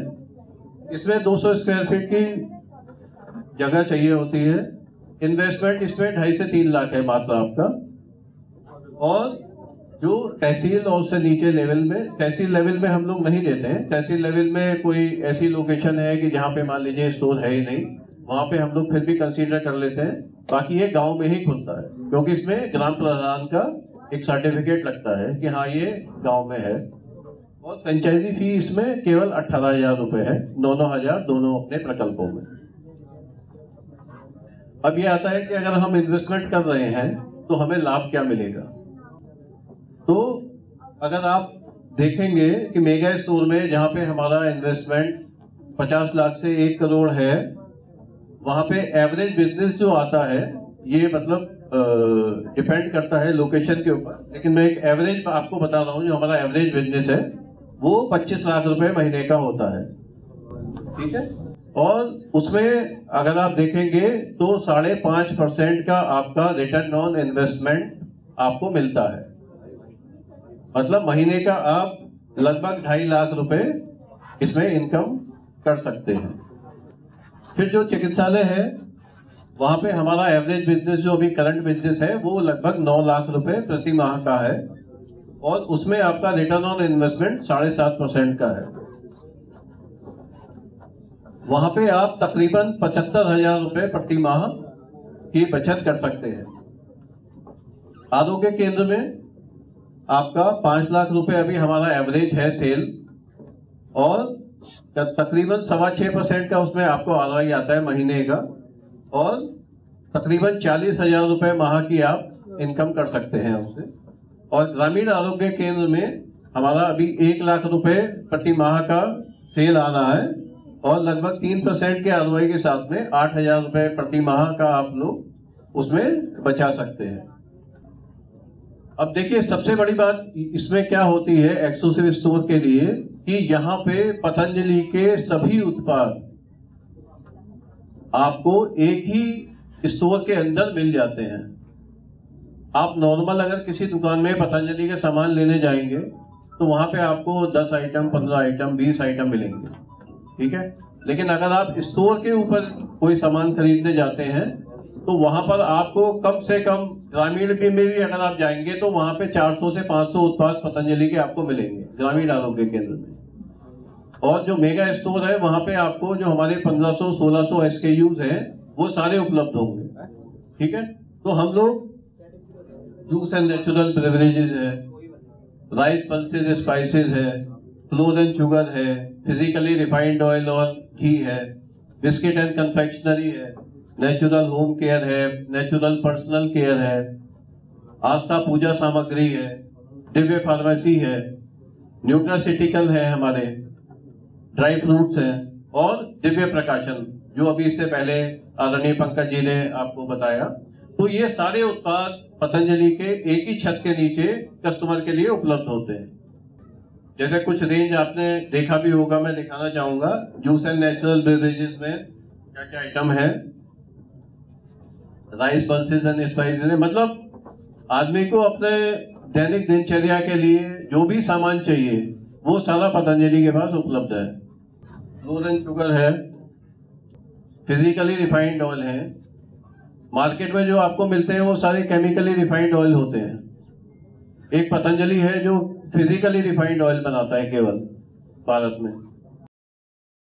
इसके अलावा बिस्किट एंड कन्फेक्शनरी है। बिस्किट्स भी बाजार में जितने भी आते हैं वो सब मैदा के आते हैं। पतंजलि का बिस्किट सारे आटे के होते हैं। नेचुरल होम केयर के प्रोडक्ट हैं, जो कि केमिकल फ्री रहते हैं, नेचुरल पर्सनल केयर है, आस्था पूजा सामग्री है, दिव्य फार्मेसी है, हमारे जितने मेडिसिन आते हैं दिव्य फार्मेसी के, और दिव्य प्रकाशन है। इसके अलावा हम जो भी हमारे ग्राहक हैं उनको स्टोर्स पे एक और फैसिलिटी देते हैं जो दुनिया में कोई भी कंपनी उपलब्ध नहीं कराती है। हम एक कस्टमर का स्वदेशी समृद्धि कार्ड बनाते हैं। स्वदेशी समृद्धि कार्ड 100 रुपए का बनता है, कस्टमर को 1 टाइम फी है और 100 रुपए उसमें मिनिमम बैलेंस रहता है। उससे अगर वो कस्टमर खरीदारी करता है हमारे पतंजलि के एक्सक्लूसिव स्टोर्स पे, तो उसको 5 से 7% तो कैशबैक मिलता है। जितना भी वो उसमें रिचार्ज कराएगा, ये प्रीपेड कार्ड होता है, जितना भी वो रिचार्ज कराएगा उसमें 5% से लेके 7% तक उसको कैशबैक मिलता है। अगर वो 4000 रुपए तक का रिचार्ज कराता है तो उसको 5% कैशबैक मिलता है, और अगर वो 4000 से ऊपर का रिचार्ज कराता है तो उसको 7% मिलता है। खर्च वो अपने हिसाब से कर सकता है। 100 रुपए का सामान लिया उसने, 500 का लिया, 1000 का लिया, वो उसमें से कटता जाएगा। उसके अलावा 10 लाख रुपए तक का उसको व्यक्तिगत जीवन दुर्घटना बीमा ये उसमें मिलता है।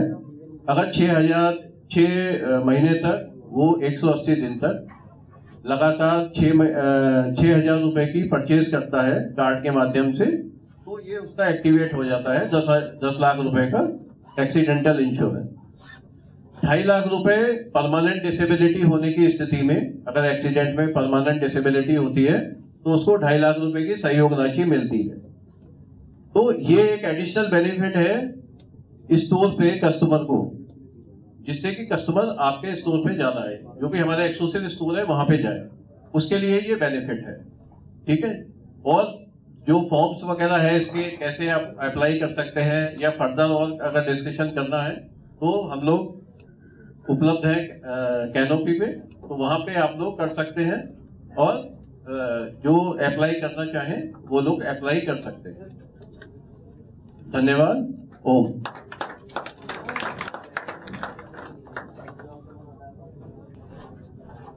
ओम सभी को। तो अभी जो प्रेजेंटेशन मैं आपको देने जा रहा हूँ, ये देने जा रहा हूँ कि आपके पास जो भी आप उद्योग करते हैं या जो भी आप काम कर रहे हैं, आपके शॉप्स हैं या फिर आप कोई बिजनेस कर रहे हैं, तो इसके रिलेटेड जो भी पतंजलि आईटी सॉल्यूशन प्रोवाइड करता है, यानी कि आपके बिलिंग मैनेजमेंट के लिए, आपके इन्वेंट्री मैनेजमेंट के लिए, आपकी ऑनलाइन मार्केटिंग के लिए, तो उसके बारे में अभी मैं आपको बताने जा रहा हूँ। तो फर्स्ट ऑफ ऑल ये कंपनी है बरवा सॉल्यूशंस, जो कि पतंजलि की ही सिस्टर कंसर्न कंपनी है। ठीक है, जो कि एक आईटी सेटअप पतंजलि ने किया है। ठीक है, इस आईटी सॉल्यूशन को 1 लाख से ज्यादा रिटेलर अभी प्रेजेंट में यूज कर रहे हैं, मतलब 1 लाख से ज्यादा लोग इसको यूज कर रहे हैं, और 10,000 से ज्यादा डिस्ट्रीब्यूटर्स, यानी कि अगर आपके कोई डिस्ट्रीब्यूशन चैनल है तो डिस्ट्रीब्यूटर्स भी इस सोल्यूशन को यूज कर रहे हैं। इस सोल्यूशन के आपको फायदे क्या क्या मिलते हैं? पहले तो जब हम कोई दुकान खोलते हैं या कहीं भी हम लोग कोई अपना नया सेटअप लगाते हैं, तो हमें जो चैलेंजेस आते हैं उन चैलेंजेस के ऊपर हम थोड़ा सा फटाफट बात कर लेते हैं, और उसके ऊपर मैं बताता हूँ कि आपको किस तरह से ये डिवाइस हेल्प कर सकती है वो काम करने में। तो जैसे कि आप ये देख रहे हैं, ये हमारी बीपॉस डिवाइस। ठीक है, ये आप देख सकते हैं, ये एक छोटा सा डिवाइस है। ये इस तरह का डिवाइस आप सब लोगों ने देखा होगा कि आप कभी पेट्रोल पंप पे जाते हैं या फिर आप कभी किसी शॉप पे जाते हैं पेमेंट करने के लिए, तो इस तरह का डिवाइस आप लोगों ने देखा होगा। वहां पर ये डिवाइस सिर्फ और सिर्फ पेमेंट यानी कि पैसा देने के आदान प्रदान के लिए यूज होता है, लेकिन पतंजलि का ये डिवाइस आपका पूरा का पूरा बिलिंग मैनेजमेंट और इन्वेंट्री मैनेजमेंट के लिए भी यूज होता है। जैसे कि आप अगर कोई भी दुकान खोलते हैं और आपको उस दुकान में कोई बिलिंग के लिए कोई सॉफ्टवेयर लगाना है, तो सबसे पहले आपको क्या करना है? आपको एक कंप्यूटर खरीदना पड़ेगा, एक आप प्रिंटर खरीदेंगे, हो सकता है आप कल को एक स्कैनर भी खरीदेंगे अगर आप किसी प्रोडक्ट की स्कैन करके बिलिंग कर रहे हैं। तो ये सब करने के बजाय आप सिर्फ और सिर्फ ले सकते हैं ये पॉस डिवाइस। इस पॉस डिवाइस के अंदर आप अपनी बिलिंग कर सकते हैं, आप अपनी पूरी की पूरी इन्वेंट्री मैनेज कर सकते हैं, आप अपने अगर आपके एफएमसीजी के प्रोडक्ट हैं तो उसमें आप अपना एक्सपायरी मैनेजमेंट पूरा कर सकते हैं, और साथ साथ अगर आपको इस डिवाइस से पेमेंट लेना है तो आप पेमेंट भी ले सकते हैं। तो ये सारा का सारा काम जो है ये डिवाइस आपका कर लेता है। और इसके साथ साथ पतंजलि आपको ऑफर करता है एक ऑनलाइन एप्लीकेशन भी, कि अगर आपकी कोई अपनी दुकान है और आप ये चाहते हैं कि जैसा कि आजकल आप लोगों ने देखा होगा कि हर लोग आजकल ऐप बनाकर प्ले स्टोर पे डाल देते हैं, तो उस तरह का अगर आप मोबाइल एप्लीकेशन भी बनवाना चाहते हैं तो वो मोबाइल एप्लीकेशन भी आपको पतंजलि बना के देता है और उसके ऑर्डर्स भी आपको इसी डिवाइस में दिख जाते हैं। मतलब इसी डिवाइस से आप अपनी ऑनलाइन सेल को भी मैनेज कर सकते हैं। मतलब आपको अपने प्रोडक्ट की लिस्टिंग करना, प्रोडक्ट ऑनलाइन डालना, कितना उनका स्टॉक हमारे पास अवेलेबल है, क्या उनका इमेज रहेगा, ठीक है, कितने ऑर्डर्स आपके पास में आए हैं, कौन किस किस ने आपको ऑर्डर दिए हैं, ये सारा का सारा मैनेजमेंट आप इसी डिवाइस के साथ में कर सकते हैं। ये डिवाइस आपका ऑनलाइन एंड ऑफलाइन दोनों मोड में चलता है। मतलब अगर आपको कहीं कोई ऐसी जगह है जहां पर इंटरनेट कनेक्टिविटी आपकी थोड़ी सी कमजोर है तो वहां पर भी ये डिवाइस आपका काम कर जाता है ऑफलाइन मोड में। मूविंग फॉरवर्ड, ये डिवाइस आपका क्या क्या काम करता है? फर्स्ट ऑफ ऑल तो आपका ये पूरा का पूरा स्टॉक एंड इन्वेंट्री मैनेजमेंट करेगा, यानी कि आपने कितना परचेज लिया उसकी एंट्री आप यहाँ पर कर सकते हैं, कौन कौन सा प्रोडक्ट आपका कब कब एक्सपायर होने वाला है उसकी डिटेल आप पूरी रख सकते हैं। Discount and loyalty management system, यानी कि अगर आप कस्टमर को लिए कोई डिस्काउंट देते हैं, जैसे कि आप ये बोलते हैं कि हाँ जैसे ये डेयरी का आइटम है इसके ऊपर हम डिस्काउंट देते हैं, तो डेयरी का आइटम जब भी आपका कस्टमर खरीदेगा तो ऑटोमेटिकली उसके ऊपर में डिस्काउंट लग जाएगा। लॉयल्टी प्रोग्राम, यानी कि अगर आप किसी कस्टमर को कोई कैशबैक देते हैं कि अगर वो पेमेंट कर रहा है आपका 100 रुपए का, तो आप कहते हैं कि हाँ 5 रुपए इसको वापस कैशबैक में चला जाए, तो वो काम भी आप इस डिवाइस के साथ कर सकते हैं। सेल परचेज, पूरा सेल एंड परचेज का पूरा मैनेजमेंट आप इसके साथ कर सकते हैं। रिपोर्ट, एनालिसिस रिपोर्ट, यानी कि दिन भर में आपकी कितनी सेल हुई है, आपके कितने बिल बने हैं, कितना पेमेंट आपने रिसीव किया है, ये सारी की सारी चीजें आप एनालिसिस रिपोर्ट में यहाँ पर देख सकते हैं। और इसके साथ साथ ये जो डिवाइस है ये जीएसटी कंप्लायंस के साथ में इंटीग्रेटेड है, यानी कि अगर आप जीएसटीआर 1 की और 2 की फाइलिंग भी करना चाहते हैं तो 1-2 की फाइलिंग भी आप इसी डिवाइस से कर सकते हैं, यानी कि आपको किसी अकाउंटेंट के पास जाकर जीएसटी फाइलिंग कराने की जरूरत नहीं है, आपकी जीएसटी फाइलिंग भी इसी डिवाइस से हो जाती है। साथ साथ अगर आप कोई बड़े बिल बना रहे हैं, जैसे 50,000 से ऊपर का बिल बना रहे हैं, तो आप सब लोगों को पता होगा कि इसके लिए ई-वे बिल, ई इनवॉइसिंग की जरूरत होती है, तो वो ई-वे बिल, ई इनवॉइसिंग भी आप इसी डिवाइस से कर सकते हैं। मूविंग फॉरवर्ड, इसमें अभी जो मार्जिन एंड कॉन्स्टेंट्स आप मैनेज करना चाहते हैं कि आपका प्रोडक्ट कितने में आया, कितने में आपको बेचना है, ये सारी चीजों का एनालाइज भी आपको ये सिस्टम करके देता है। ये ऑटोमेटेड सिस्टम है कि जब आपने किसी प्रोडक्ट को खरीदा, उसके ऊपर कोई फ्रेट लगाया, उसके ऊपर कोई खर्चा किया और फिर एंड में आपका वो प्रोडक्ट एग्जैक्टली कितने का पड़ा, ये आपको पूरी की पूरी रिपोर्टिंग इस डिवाइस में मिल जाती है। यानी कि अगर आप किसी प्रोडक्ट का कॉस्ट सेंटर मैनेज करना चाहते हैं, यानी कि उसकी पूरी की पूरी कॉस्टिंग बनाना चाहते हैं, आप कोई मैन्युफैक्चरिंग कर रहे हैं या आप कोई प्रोडक्शन कर रहे हैं, तो वो भी आप इस डिवाइस के माध्यम से कर सकते हैं।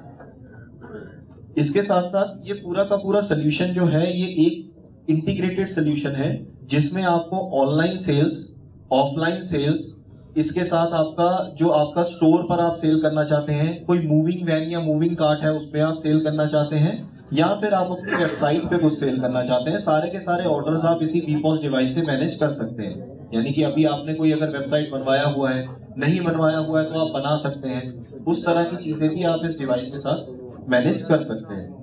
अब ये सोल्यूशन जो है ये हमारा कहाँ कहाँ यूज हो सकता है, मतलब ये डिवाइस जो है कहाँ कहाँ लग सकती है।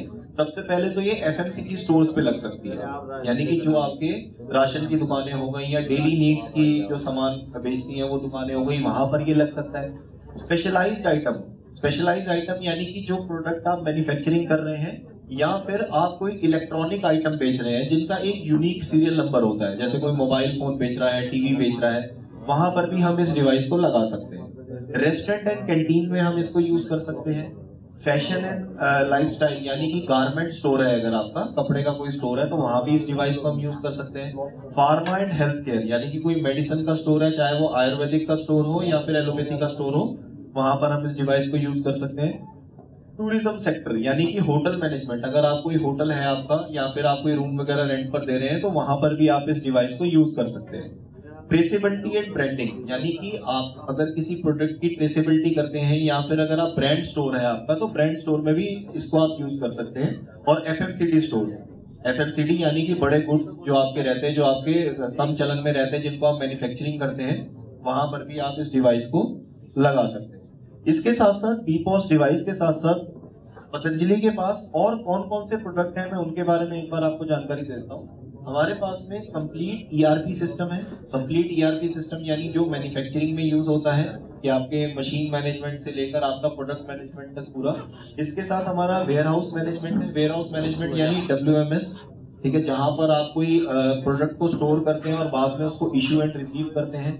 सेल्स फोर्स यानी कि अगर आपकी कोई सेल्स टीम है वो इसको यूज करना चाहती है तो वो भी कर सकती है। उनको हम एक मोबाइल एप्लीकेशन दे देते हैं, वो मतलब दुकानों पे जाकर आपके लिए ऑर्डर लेकर आ सकते हैं उस मोबाइल ऐप के थ्रू। इसके साथ साथ हमारा DMS डिस्ट्रीब्यूटर, यानी कि अगर आप किसी बड़े लेवल पे सेलिंग या परचेसिंग करते हैं तो आप डिस्ट्रीब्यूशन मैनेजमेंट सिस्टम यूज कर सकते हैं। BERP रिटेलर, छोटे स्टोर्स के लिए, जो कि मैंने आपको ऑलरेडी ये डिवाइस दिखा दिया है कि छोटे स्टोर्स में आप इस डिवाइस को यूज कर सकते हैं। बैंक फाइनेंशियल इंस्टीट्यूट, यानी कि अगर सिस्टम आपको सिर्फ और सिर्फ अकाउंटिंग पर्पज से चाहिए या लोन मैनेजमेंट सिस्टम की तरह से आपको चाहिए तो वो भी पतंजलि के पास में है। हम फाइनेंशियल इंस्टीट्यूट मैनेज कर सकते हैं। B order, B loyal. B order यानी कि हमारा जो ऑनलाइन ऑर्डरिंग एप्लीकेशन हो गया, जो कि आप अपने नाम से बनवा सकते हैं, अपनी शॉप के नाम से बनवा सकते हैं, या फिर अपना कोई अगर आपका ग्रुप है, ग्रुप के नाम से बनवा सकते हैं, तो वो हम यहाँ कर सकते हैं। और बी अकाउंटिंग, हमारा full and fine fledged accounting module, जो कि GST कंप्लायंस के साथ आपको मिलता है, ठीक है। Full and fledged accounting module की अगर आप अकाउंटिंग के लिए कोई सॉफ्टवेयर देख रहे हैं और कोई सॉफ्टवेयर लेना चाहते हैं तो वो आप यहाँ से ले सकते हैं। मूविंग फॉरवर्ड, हमारे पास में इसी के अंदर ही एक फिजिकल इन्वेंट्री एप्लीकेशन भी रहता है, ठीक है। ये फिजिकल इन्वेंट्री एप्लीकेशन क्या काम करता है, ये आपका स्टॉक मैनेजमेंट और स्टॉक ऑडिट का काम करता है। कि इसी डिवाइस के अंदर एक आपको पूरा UI के साथ में एक ऐप मिल जाता है, जिसमें आप ये देख सकते हैं कि आपका नंबर ऑफ क्लोजिंग स्टॉक कितना है, क्लोजिंग स्टॉक की आपकी वैल्यू कितनी है, इसके बाद एक्सेस आपका स्टॉक कितना हुआ, शॉर्टेज कितना हुआ, डैमेज कितना हुआ, एक्सपायर कितना हुआ, ये सारी चीजें आप इस ऐप में देख सकते हैं। और इस ऐप के माध्यम से इन सब चीजों को आप कंट्रोल भी कर सकते हैं। और इसके साथ साथ जो हमारा ये बी ऑर्डर, जिस कस्टमर ऐप के बारे में मैं आपको बता रहा था, उसके बारे में ये थोड़ा डिस्क्रिप्शन है, ठीक है। इसमें हमारा ये ऑर्डर मैनेजमेंट आपका पूरा आ जाता है, कैटलॉग मैनेजमेंट इसमें पूरा आ जाता है। अब इसके साथ में कस्टमर के लिए अगर आपने कोई कैशबैक प्रोग्राम लगा रखे हैं तो कैशबैक प्रोग्राम आप यहाँ पे लगा सकते हैं, ठीक है। Different type of payment option आपको मिल जाते हैं। अब जैसे अपने कस्टमर ने ऑर्डर लगाया COD में, या फिर वो ऑनलाइन पेमेंट करना, कार्ड से पेमेंट करना चाहता है, वो सारी चीजें यहाँ से कर सकता है। इसके साथ साथ डिलीवरी मैनेजमेंट, कि वो ऑर्डर कब है, कहाँ पहुंचा है, ये सारा लाइव ट्रैकिंग के साथ आपका कस्टमर जो है वो देख सकता है। Order traceability and order tracking इसमें आपको मिल जाती है। इसके साथ साथ हमारे पास में एक बी लाइव एप्लीकेशन है। ये हमारा टोटल रिपोर्टिंग एप्लीकेशन है, जिसमें हम पूरी की पूरी रिपोर्टिंग देख सकते हैं कि हमारा एक मतलब सेल्स कितना हुआ है, परचेज कितना हुआ है, कौन कौन से प्रोडक्ट का हमारा कितना परचेज हो रहा है। तो इस तरह की हमारे पास में 500 से ज्यादा रिपोर्ट्स हैं इस मोबाइल ऐप के अंदर, जो कि आप इस इन्वेंट्री मैनेजमेंट के साथ में देख सकते हैं। Thank you so much from my side, that's all. आप सबको ओम प्रणाम। और आप बहुत दूर दूर से आए हैं, अभी डॉक्टर पवन साहब बता रहे थे, तो आप सबका स्वागत है पतंजलि के सुंदर प्रांगण में। और सबसे बड़ी बात ये है, थोड़ा सा मैं आपसे पूछना चाहता हूँ, कितने लोग हैं जो पशुपालन को भी जानते हैं? हाथ खड़ा करें। डेयरी पालते हैं, बहुत बढ़िया। तो मैं उसी संबंध में आज इसके विषय में थोड़ा आपको बताऊंगा कि पतंजलि क्या क्या कर रहा है। और आप बहुत ध्यान से सुनिए। मैं भी बच्चे से बात कर रहा था जिनकी एक डेयरी है, बहुत अच्छा लगा। कह रही हमारा करीबन 25 जानवर हैं और हम करते हैं, हम ऑर्गेनिक करते हैं। उसी संबंध में आप देखिएगा कि ये फीड एक ऐसी चीज है कि आप सब कुछ ले सकते हैं, लेकिन बिना फीड, चाहे हम हो या पशु हो, उसको दाना पानी तो चाहिए जिंदा रहने के लिए। दवाई एक बार हम डाल सकते हैं, टेक्निकल सपोर्ट और चीज कर सकते हैं, लेकिन पशु आहार या हमारा आहार एक ऐसी चीज है जो आपको देना ही पड़ेगा, टेक्निकल सपोर्ट, उसको जिंदा रखना। तो आप उसी पे एक पतंजलि ने बहुत बड़ा उपक्रम शुरू किया है। पहली बार, मैं तो हिंदुस्तान नहीं कहता हूँ, पूरे विश्व में, कि जो हम लोग फीड लेके आए हैं, की विशेषता बताएंगे। मेरा नाम डॉक्टर अतुल जोशी है। मैं खुद एक प्रोफेशनल वेटनेरियन हूँ वेटनरी डॉक्टर हूँ, वेटनरी सर्जन गवर्नमेंट से रिटायर होने के बाद हैं श्रद्धेय गुरु जी, श्रद्धेय श्री आचार्य जी और हमारे गुरु जी श्रद्धेय डॉक्टर यशदेव शास्त्री जी, उनके सानिध्य में आया हूँ सिर्फ ये मैसेज देने के लिए। और 12 साल पहले ही हमने ये पशु आहार का डिवीजन और एनिमल हेल्थ डिवीजन शुरू किया था, जो आज करीबन 400 करोड़ को पार करने वाला है आप सबके सहयोग से। तो आप देखेंगे कि पशुपालन मुख्यतः इन 4 चीजों पर निर्भर करता है। खाली पशु रखने से हम लोगों की पूर्ति नहीं होगी।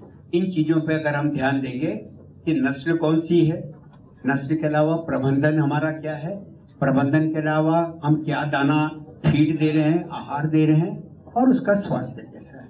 आप ये देखिए, अगर हम देखें पहले हम ब्रीडिंग पे जाएंगे। नस्ल से मतलब है कि हमारी देसी है या विदेशी है। विदेशी भी बहुत होती हैं, आपने देखा होगा। कोई बता सकता है एक भी नस्ल का नाम? बताओ बेटे। जैसे जर्सी, शाबाश। और बोलिए हॉलिस्टीन, एचएफ, वही हॉलिस्टीन फ्रीजन कोई बोलते हैं। और देसी ब्रीड हमारी साहिवाल, थार पारकर, गिर, और बोलो हरियाणवी है, कॉन्करेज है। तो इस तरह हमारी ये देसी ब्रीड है जिसपे हम लोग बहुत काम कर रहे हैं। पतंजलि स्पेशली हम लोगों ने इस ब्रीडिंग को आगे बढ़ाने के लिए, क्योंकि एक पूरे विश्व में आप देखेंगे कि रेड सिंधी सिर्फ हिंदुस्तान में रह गई है जो प्योर है। अभी हमने अंधाधुंध क्रॉस ब्रीडिंग करके सभी देसी गाय क्रॉस ब्रीड, ज्यादा दूध, ज्यादा जल्दी हमें दूध मिले, तो क्रॉस ब्रीडिंग करके हमारी जो देसी गाय था वो धीरे धीरे खत्म हो रही है। मैं एक किस्सा आपको सुनाता हूँ कि एक गिर होती है, जैसे बच्ची ने बोला, पहले हमारे यहाँ गिर बहुत अच्छी दूध अच्छे होता था, लेकिन जब विदेशी आए उन्होंने क्या किया, गिर को कतल खाने के लिए पूरा जहाज भर के यहाँ से ले गए ब्राजील। और ब्राजील में उनका तो उद्देश्य ही था, वहां तो आप जानते ही हैं मांसाहारी लोग हैं, गौमांस को बहुत पसंद करते हैं उसके लिए। लेकिन कुछ आप जैसे लोग जागरूक भी थे, उन्होंने कुछ गिर पालनी शुरू कर दी। और जब पाला तो धीरे धीरे धीरे वो गिर इतनी आगे बढ़ गई कि अभी ब्राजीलियन गिर 50 से 60 लीटर तक लेके आ गए। जब मैं विदेश गया देखा तो वही हमारी जो गिर यहाँ पे जो मुश्किल से 8-10 लीटर या 5-6 लीटर पे हम लोग संतुष्ट हो जाते थे, वो 40-40, 50-50 लीटर तक उन्होंने उसको जेनेटिकली मॉडिफाइड करके बनाया। तो मेरा कहने का मतलब यही है कि ब्रीडिंग, उन्नत नस्ल का चयन, उपयुक्त सीमन या भ्रूण प्रजनन, गर्भाकाल और गर्भावस्था, इसके लिए आपको ये देखना है जब भी पशु अपने मध में आता है, हीट में आता है, तो आप तो सब जानते हैं, अभी तक तो हर जगह लोग जो भी पशुपालन है एआई के माध्यम से हम अच्छा सीमन यूज कर रहे हैं। और अभी तो सेक्स सीमन आ गया है। हम लोग सेक्स सीमन करते हैं कि उससे बच्चे ही पैदा हो। सेक्स सीमन से मतलब है, नहीं तो जनरली मेल का आपने देखा होगा, बड़ा एक तो पशु के जब मेल या बछड़ा हो जाता है उसका अभी उपयोग बहुत कम हो गया है, मैकेनाइजेशन हो गई है, अभी हल्क में भी यूज नहीं होता है। आपने देखा ना, ट्रैक्टर आ गए, ये सब आ गए, तो मेल एक बड़ी भारी प्रॉब्लम हो गई है। क्या सड़कों में घूमती है, बाजारों में घूमते हैं, ठीक है ना। उसके लिए सेक्स सीमन पतंजलि इस्तेमाल करता है, और यही उत्तराखंड में पूरे हिंदुस्तान में पहला सेंटर है पशु रोग चिकित्सा जहाँ से सेक्स सीमन का मिलता है, पूरे हिंदुस्तान में जाता है। उसमें क्या है कि अगर हम लगाएंगे तो बछिया ही होगी, उसमें मेल नहीं होगा। 100 में से 1% हो सकता है कुछ गलती हो जाए, देखिए। तो इसीलिए ब्रीडिंग बहुत बड़ा है। दूसरा है फीडिंग, क्या खिलाएं। अब हमने पशु तो लिया है, अच्छे नस्ल का लिया है, लेकिन उसकी देखभाल तो बहुत जरूरी है, होनी चाहिए कि नहीं। अब ये सोचिए कि पंजाब से 40 लीटर की गाय हम लेके आ गए, और 40 लीटर के बाद हम ये सोचे कि यहाँ पे हमें 40 लीटर क्यों नहीं दे रही, पता लगा 10 भी नहीं आई, धीरे धीरे 8-5 पे आ गया। पशु प्रबंधन में फीडिंग का बड़ा भारी योगदान। आप देख के मैं आपको बताता हूँ कि दूध में क्या होता है, पहले तो आप समझिए। दूध में करीबन 8.9% तो पानी होता है। अगर 10 लीटर है तो 8.9 लीटर तो पानी। अब 10 लीटर का जब आपने निकाला तो कितना पानी बाहर आया बॉडी से? 8.9 लीटर। और करीबन 1.25 किलो करीब आप में सॉलिड्स होते हैं, जिनमें प्रोटीन आ गया, फैट आ गया, कार्बोहाइड्रेट आ गए, विटामिन आ गए, मिनरल्स आ गए। जो 6 अवयव हैं ये भी बाहर आते हैं। और अगर हम उसकी पूर्ति नहीं करेंगे, तो क्या होगा? वो देगी क्या 10 से? 10 से क्या है? खून से लेगी, मसल से लेगा। शरीर को जिंदा रखने के लिए वो कुछ न कुछ, धीरे धीरे पशु कमजोर होगा और गर्भाधान भी नहीं होगा, क्योंकि उससे क्या होगा? माल न्यूट्रिशन हो जाएगा। जब माल न्यूट्रिशन होगा तो पशु न समय पर बोलेगा, न समय पर गर्भित होगा, उससे किसान को नुकसान होता है कि नहीं? तो 5 चीजें आपके शरीर के लिए भी और पशु के शरीर के लिए भी जरूरी है। क्या क्या? प्रोटीन, कार्बोहाइड्रेट, वसा जिसको फैट बोलते हैं, मिनरल, विटामिन, और आखिरी में आता छठा स्वच्छ जल। 8.9 लीटर निकला शरीर से 10 लीटर वाले का, तो उसको आपको दूध निकालने के बाद प्यास लगती है तो स्वच्छ जल लगेगा। ठीक है, उससे ये प्रबंधन के पार्ट, ठीक है ना। अब कब खिलाएं, कितना खिलाएं, ये पशु के आहार क्षमता, कितना दूध दे रही है, ये एक मोटा थंब रूल है। 1 लीटर पे अगर गाय है तो 400 ग्राम, अगर भैंस है तो 500 ग्राम। यानी कि 10 लीटर वाले को आप बैलेंस पशु आहार देंगे कितना? 5 किलो। और जो गाय है उसको देंगे 4, तब वो बैलेंस फीड में आए। ये कोई लाइव मशीन नहीं है कि आपने लगाया, पंजाब से लेके आए और दूध देना शुरू कर। लेकिन पशुपालन सबसे ज्यादा लाभप्रद व्यापार है। कैसे? कि खेती में आपने बीज डाला, बीज की गुणवत्ता, फिर आपके पास कुदरत की देन, अतिवर्षण या सूखा, ये सब चीजें हैं। लेकिन पशुपालन में क्या है? आपने अच्छी गाय ली, हेल्दी इन्वायरमेंट में रखा, उससे रखा, ये एटीएम है। अगले दिन से आपका 20 लीटर शुरू हो गया ना। एटीएम लगाया तो दे रही है, आपका फटाफट देना शुरू हो। फिर हर साल एक बच्चा लेना, ये प्रबंधन का है। इनसे ये होगा, जैसे आपका आवास कैसा होना चाहिए मैनेजमेंट में, दूध से गोबर तक के मैनेजमेंट, डाटा मैनेजमेंट, ये सब रखना चाहिए। आज हमारे यहाँ अभी ले जाएंगे डॉक्टर पवन जी आपको गौशाला में, देखिए हम लोग क्या क्या चीजें बना रहे हैं। गोबर से हम लोग लकड़ी बनाते हैं, यज्ञ लकड़ी है, उसमें जो हमारे कुछ तो ये औषधियां का स्वरूप रहे उनको मिला के बहुत बढ़िया बनाते हैं। तो तभी पशुपालक या हमारी डेयरी लाभप्रद हो सकती है। आप देखें कि हेल्थ बहुत जरूरी है। आपको पता होगा क्या क्या जनरल बीमारियां होती हैं हमारे यहाँ, बताना बेटे। टीके काय के लगते हैं? हाँ, खुरपका, उसको FMD बोलते हैं ना। साल में 2 बार लगना जरूरी है, ठीक है ना। उससे क्या होता है? सबसे बड़ी घातक बीमारी खुरपका, मुंह पका, जिसको FMD बोलते हैं, फुट एंड माउथ डिजीज जाते हैं, पैर में, मुंह में भी पानी पड़ना और धीरे धीरे कमजोर होते करीबन मर सकते, ठीक है ना। छाले पड़ जाते हैं, जब छाले पड़ेंगे तो ना खा भी नहीं पाएगा, पी भी नहीं पाएगा। तो उसके टीके लगते हैं साल में 2 बार। फिर आता है कीड़े की दवा कैसे। मैं आपको ये बताना चाहूँ कि हमारे यहाँ पशु जितने भी हमारे ये साउथ ईस्ट एशिया के देश हैं, चाहे हमारा देश हो या आजू बाजू के, हमारे यहाँ हाइजीन इतना अच्छा नहीं है। आप ये देखिएगा, चाहे आप बड़े बड़े होटल में चले जाइए, हमारा पानी का सोर्स कैसा है? इन्फेक्टेड है।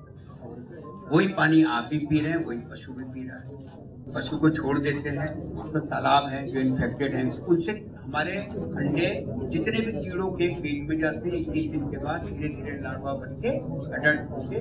जो पशु आहार हम खिला रहे हैं आधा तो खाने, फिर हम ये बोलेंगे कि साहब हम खाना भी खिला रहे हैं लेकिन ये दूध नहीं दे रहे। तो इसीलिए डिवर्मिंग, कृमिनाशक दवाइयाँ ये हम लोग बना रहे हैं। कीड़े की दवा कैसे दें? एक तो होते हैं परजीवी जो शरीर के ऊपर रहते हैं, कीचड़ बोलते हैं, जो बहुत परेशान करती है गाय, एक अंदर होते हैं जिसको एंडोपैरासाइट, आंतरिक परजीवी होते हैं जो भी आप खिलाएंगे आधा तो वो खा जाते हैं। तो शरीर में क्या लगेगा, क्या इनका प्रबंधन और बीमारी के रोकथाम और उपचार के लिए आपके हमारी जगह आप देखेंगे वेटनरी हॉस्पिटल्स बने हैं, वेटनरी डिस्पेंसरीज बनी है। पशु जनरली पालक खुद अपना ही अगर ध्यान रखेगा तो उसको इनकी जरूरत कम पड़ेगी। दवाई हमें कम से कम इस्तेमाल करना है, अच्छा पशु आहार, ठीक है ना।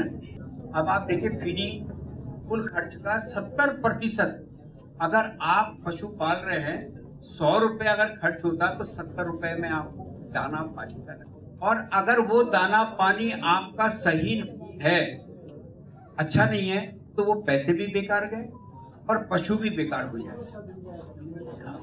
इसलिए आप सबसे निवेदन है अच्छा पशु आहार लीजिए और अच्छी उसकी देखभाल करेगा।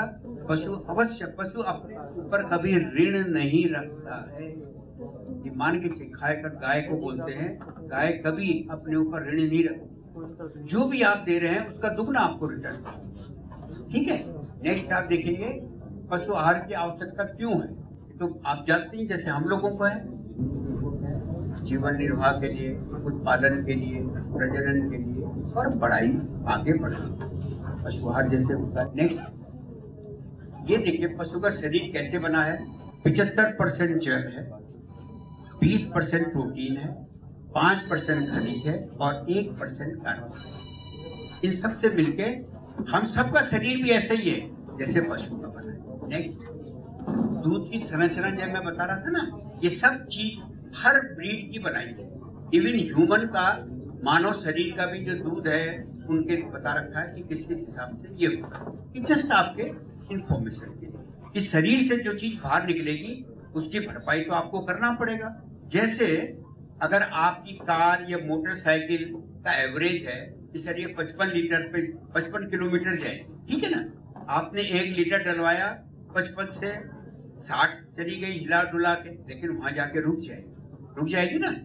ऐसे ही हमारे पशु का शरीर अगर आप देंगे तो उससे धीरे धीरे उसका प्रोडक्शन भी ले सकते हैं और उसकी पैदावार भी अच्छी है। मुख्यतः 2 भागों में होते हैं ये जो जिनको हम बोलते हैं पशु आहार।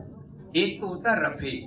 रफेज का मतलब जो रफ, जिसको हम बोलते हैं ये क्या बोलते हैं, कई जगह पराली हो गई और भूसा हो गया, घास हो गया, ये रफेज बहुत जरूरी है। दूसरा होता है दाना, जिसमें कि फाइबर की मात्रा 18% से कम होगी और ऊर्जा कम। इसमें खल आती है और चूड़ी आती है, चोकर आता है, ये सब चीज उसका सोर्स है। और रफेज बहुत जरूरी है। पशु का शरीर में 150 से 200 किलो तक की वो पूरा फीड भर लेता है। उसके बाद एक बार भरने के बाद वो धीरे धीरे जुगाली करता है। कुदरत ने ऐसा दिया है।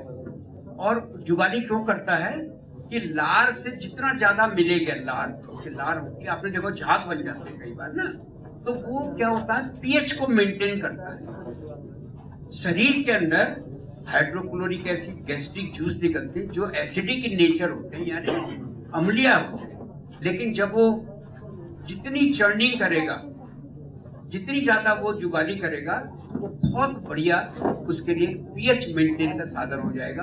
क्योंकि लार में क्षारीय होता है, अंदर जाके वो उसके साथ मिलेगा तो न्यूट्रल हो जाएगा, तो वो शरीर के लिए बहुत अच्छा भोजन और वो उसके शरीर में लगे। आगे नेक्स्ट रेशेदार के 2 भाग होते हैं, एक सूखा चारा जैसे अभी बताया और एक हरा चारा। हरा चारा आप जानते हैं ये सब बरसीम है, दूसर है, जई है, ये है। और सूखा चारा पराली है, भूसा है, होता है ना ये सब। नेक्स्ट ये कॉन्सेंट्रेट के 2 भाग है, एक ऊर्जा का स्रोत, देखें आप दोनों। प्रोटीन की मात्रा 18 से ज्यादा नहीं और 18 से ज्यादा। अगर इसमें होती देख रखा है जई, ज्वार, बाजरा, मक्का, चोकर, ये सब जो है ऊर्जा के स्रोत है। लेकिन दलहन जिनको बोलते हैं, जितनी भी दलहन है, इसीलिए एक ह्यूमन में हमारे के लिए बोलते हैं प्रोटीन में दाल, लेगुमिनस जितने भी दाल दलहन है उनमें प्रोटीन बहुत अच्छा होता है। इवन जो मांसाहारी हैं उनसे भी ज्यादा प्रोटीन आपको दलहन में मिलेगा। इसलिए हमको मांसाहारी का जो लोग नहीं है वो दाल खूब खाएं, दाल से प्रोटीन है, बच्चों को भी दाल का पानी दीजिए तो उनकी भरवार अच्छी हो। नेक्स्ट, ये देखकर ये क्लासिफिकेशन ऑफ फूडर है, ये तो आपको बता दिया। व्हीट वो, ये स्वारगम, ये ग्रीन है, ये राई है, ये सब चीज एक जनरली आमतौर पर आप लोग जानते हैं, उसका एक क्लासिफिकेशन हमने दिया है। मोटे तौर पर सूखा चारा और गीला चारा। Next, what is ruminants? आपने सुना होगा, कोई बता सकता है रूमिनेंट किसे बोलते हैं, कौन कौन होते हैं, बताना।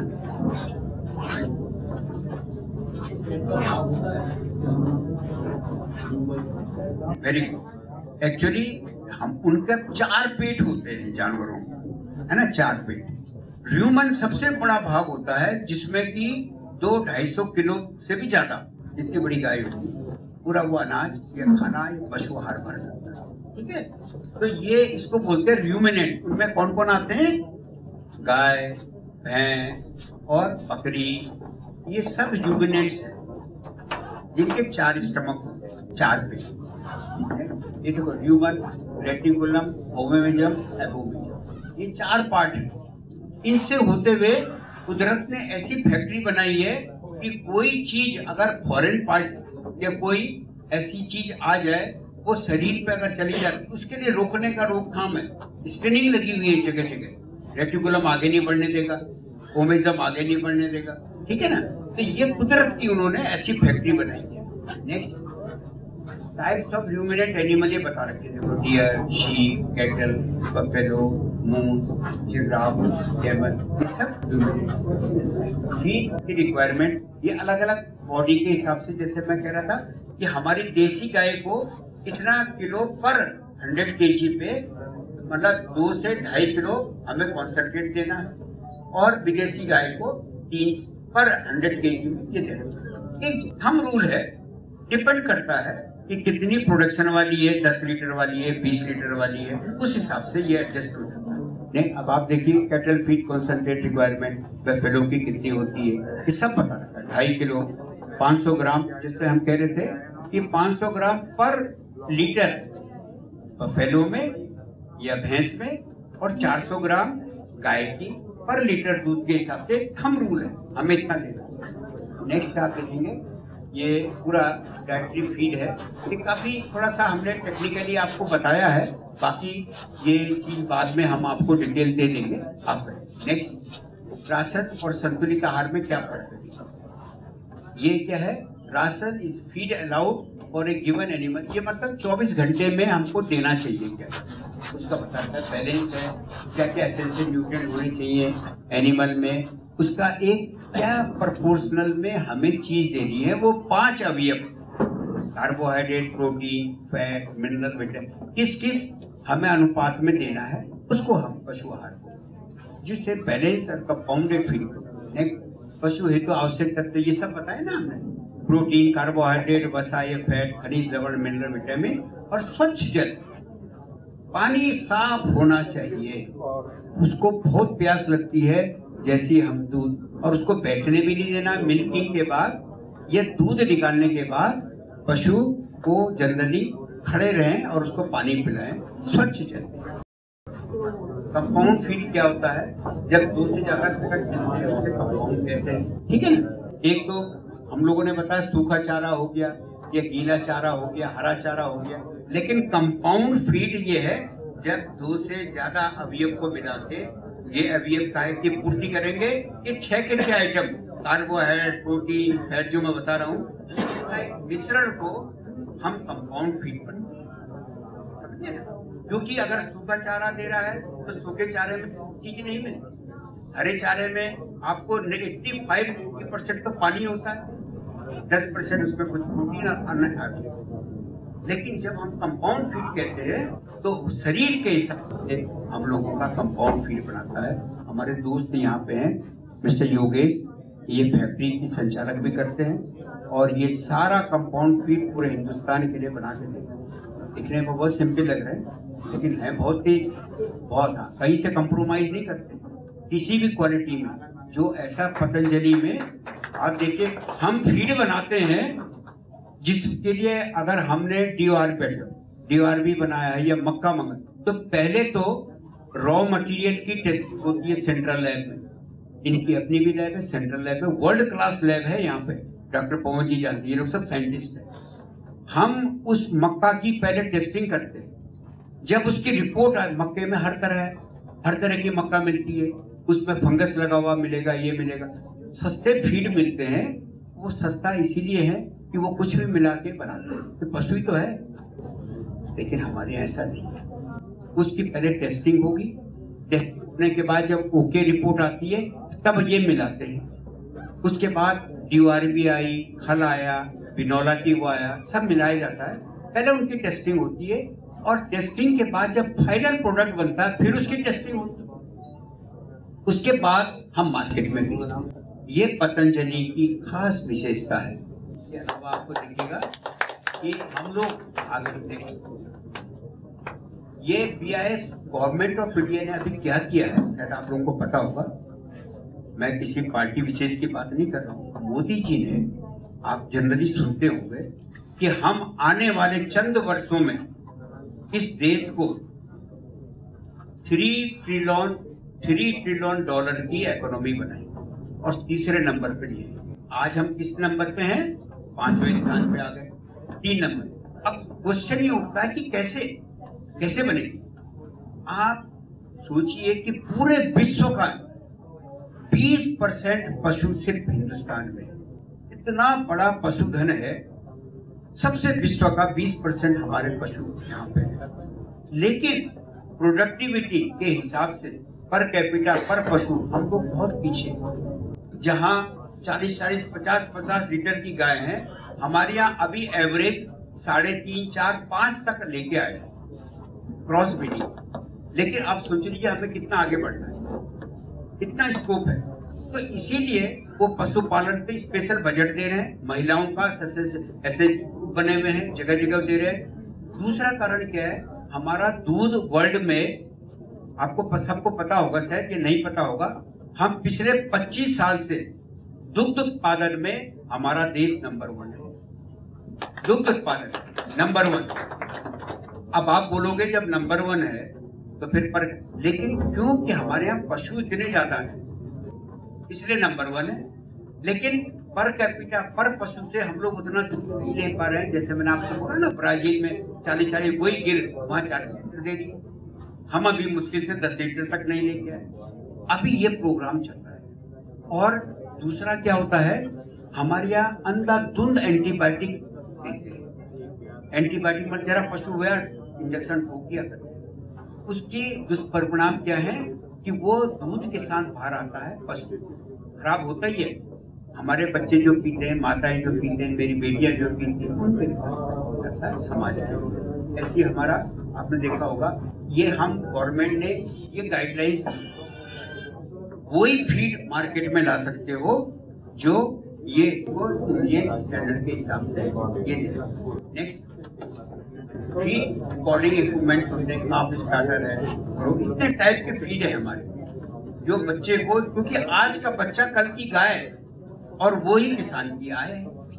तो बच्चों को जनरली हम छोड़, वही बच्चा अगर मजबूत होगा, बुनियाद मजबूत होगी, इमारत भी मजबूत होगी, उसको ध्यान में रखते हमने आप स्टार्टर बनाया। फिर आता है ग्रोवर, बच्चियां जब थोड़ा ग्रो करने लग जाती है उसके लिए फीड बनाया है। फिर आ गए हीफर 18 महीने के बाद को हीफर बोलते हैं, उसको 24 महीने 18 के बाद बोलना चाहिए, हीट में आना चाहिए। फिर आता है लैक्टेटिंग, माने जो दूध दे रही है उसके लिए अलग फीड है। फिर एक होता है ट्रांजिशन पीरियड, जब पशु गाभिन 2 महीने पहले उसको हम एक अलग फीड देते हैं। जब गाभिन होता है, बिहाने वाला होता है, तो उसके लिए ट्रांजिशन पीरियड, उसका फीड अलग होता है, स्पेशल डाइट होती है, जैसे महिलाएं, माता बहनों को हम लोग देते हैं गर्भकाल में, वैसे ही।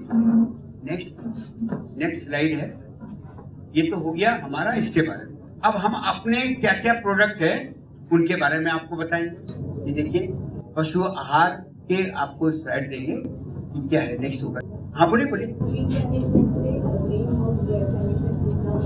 हाँ, बहुत अच्छा बच्ची ने पूछा है।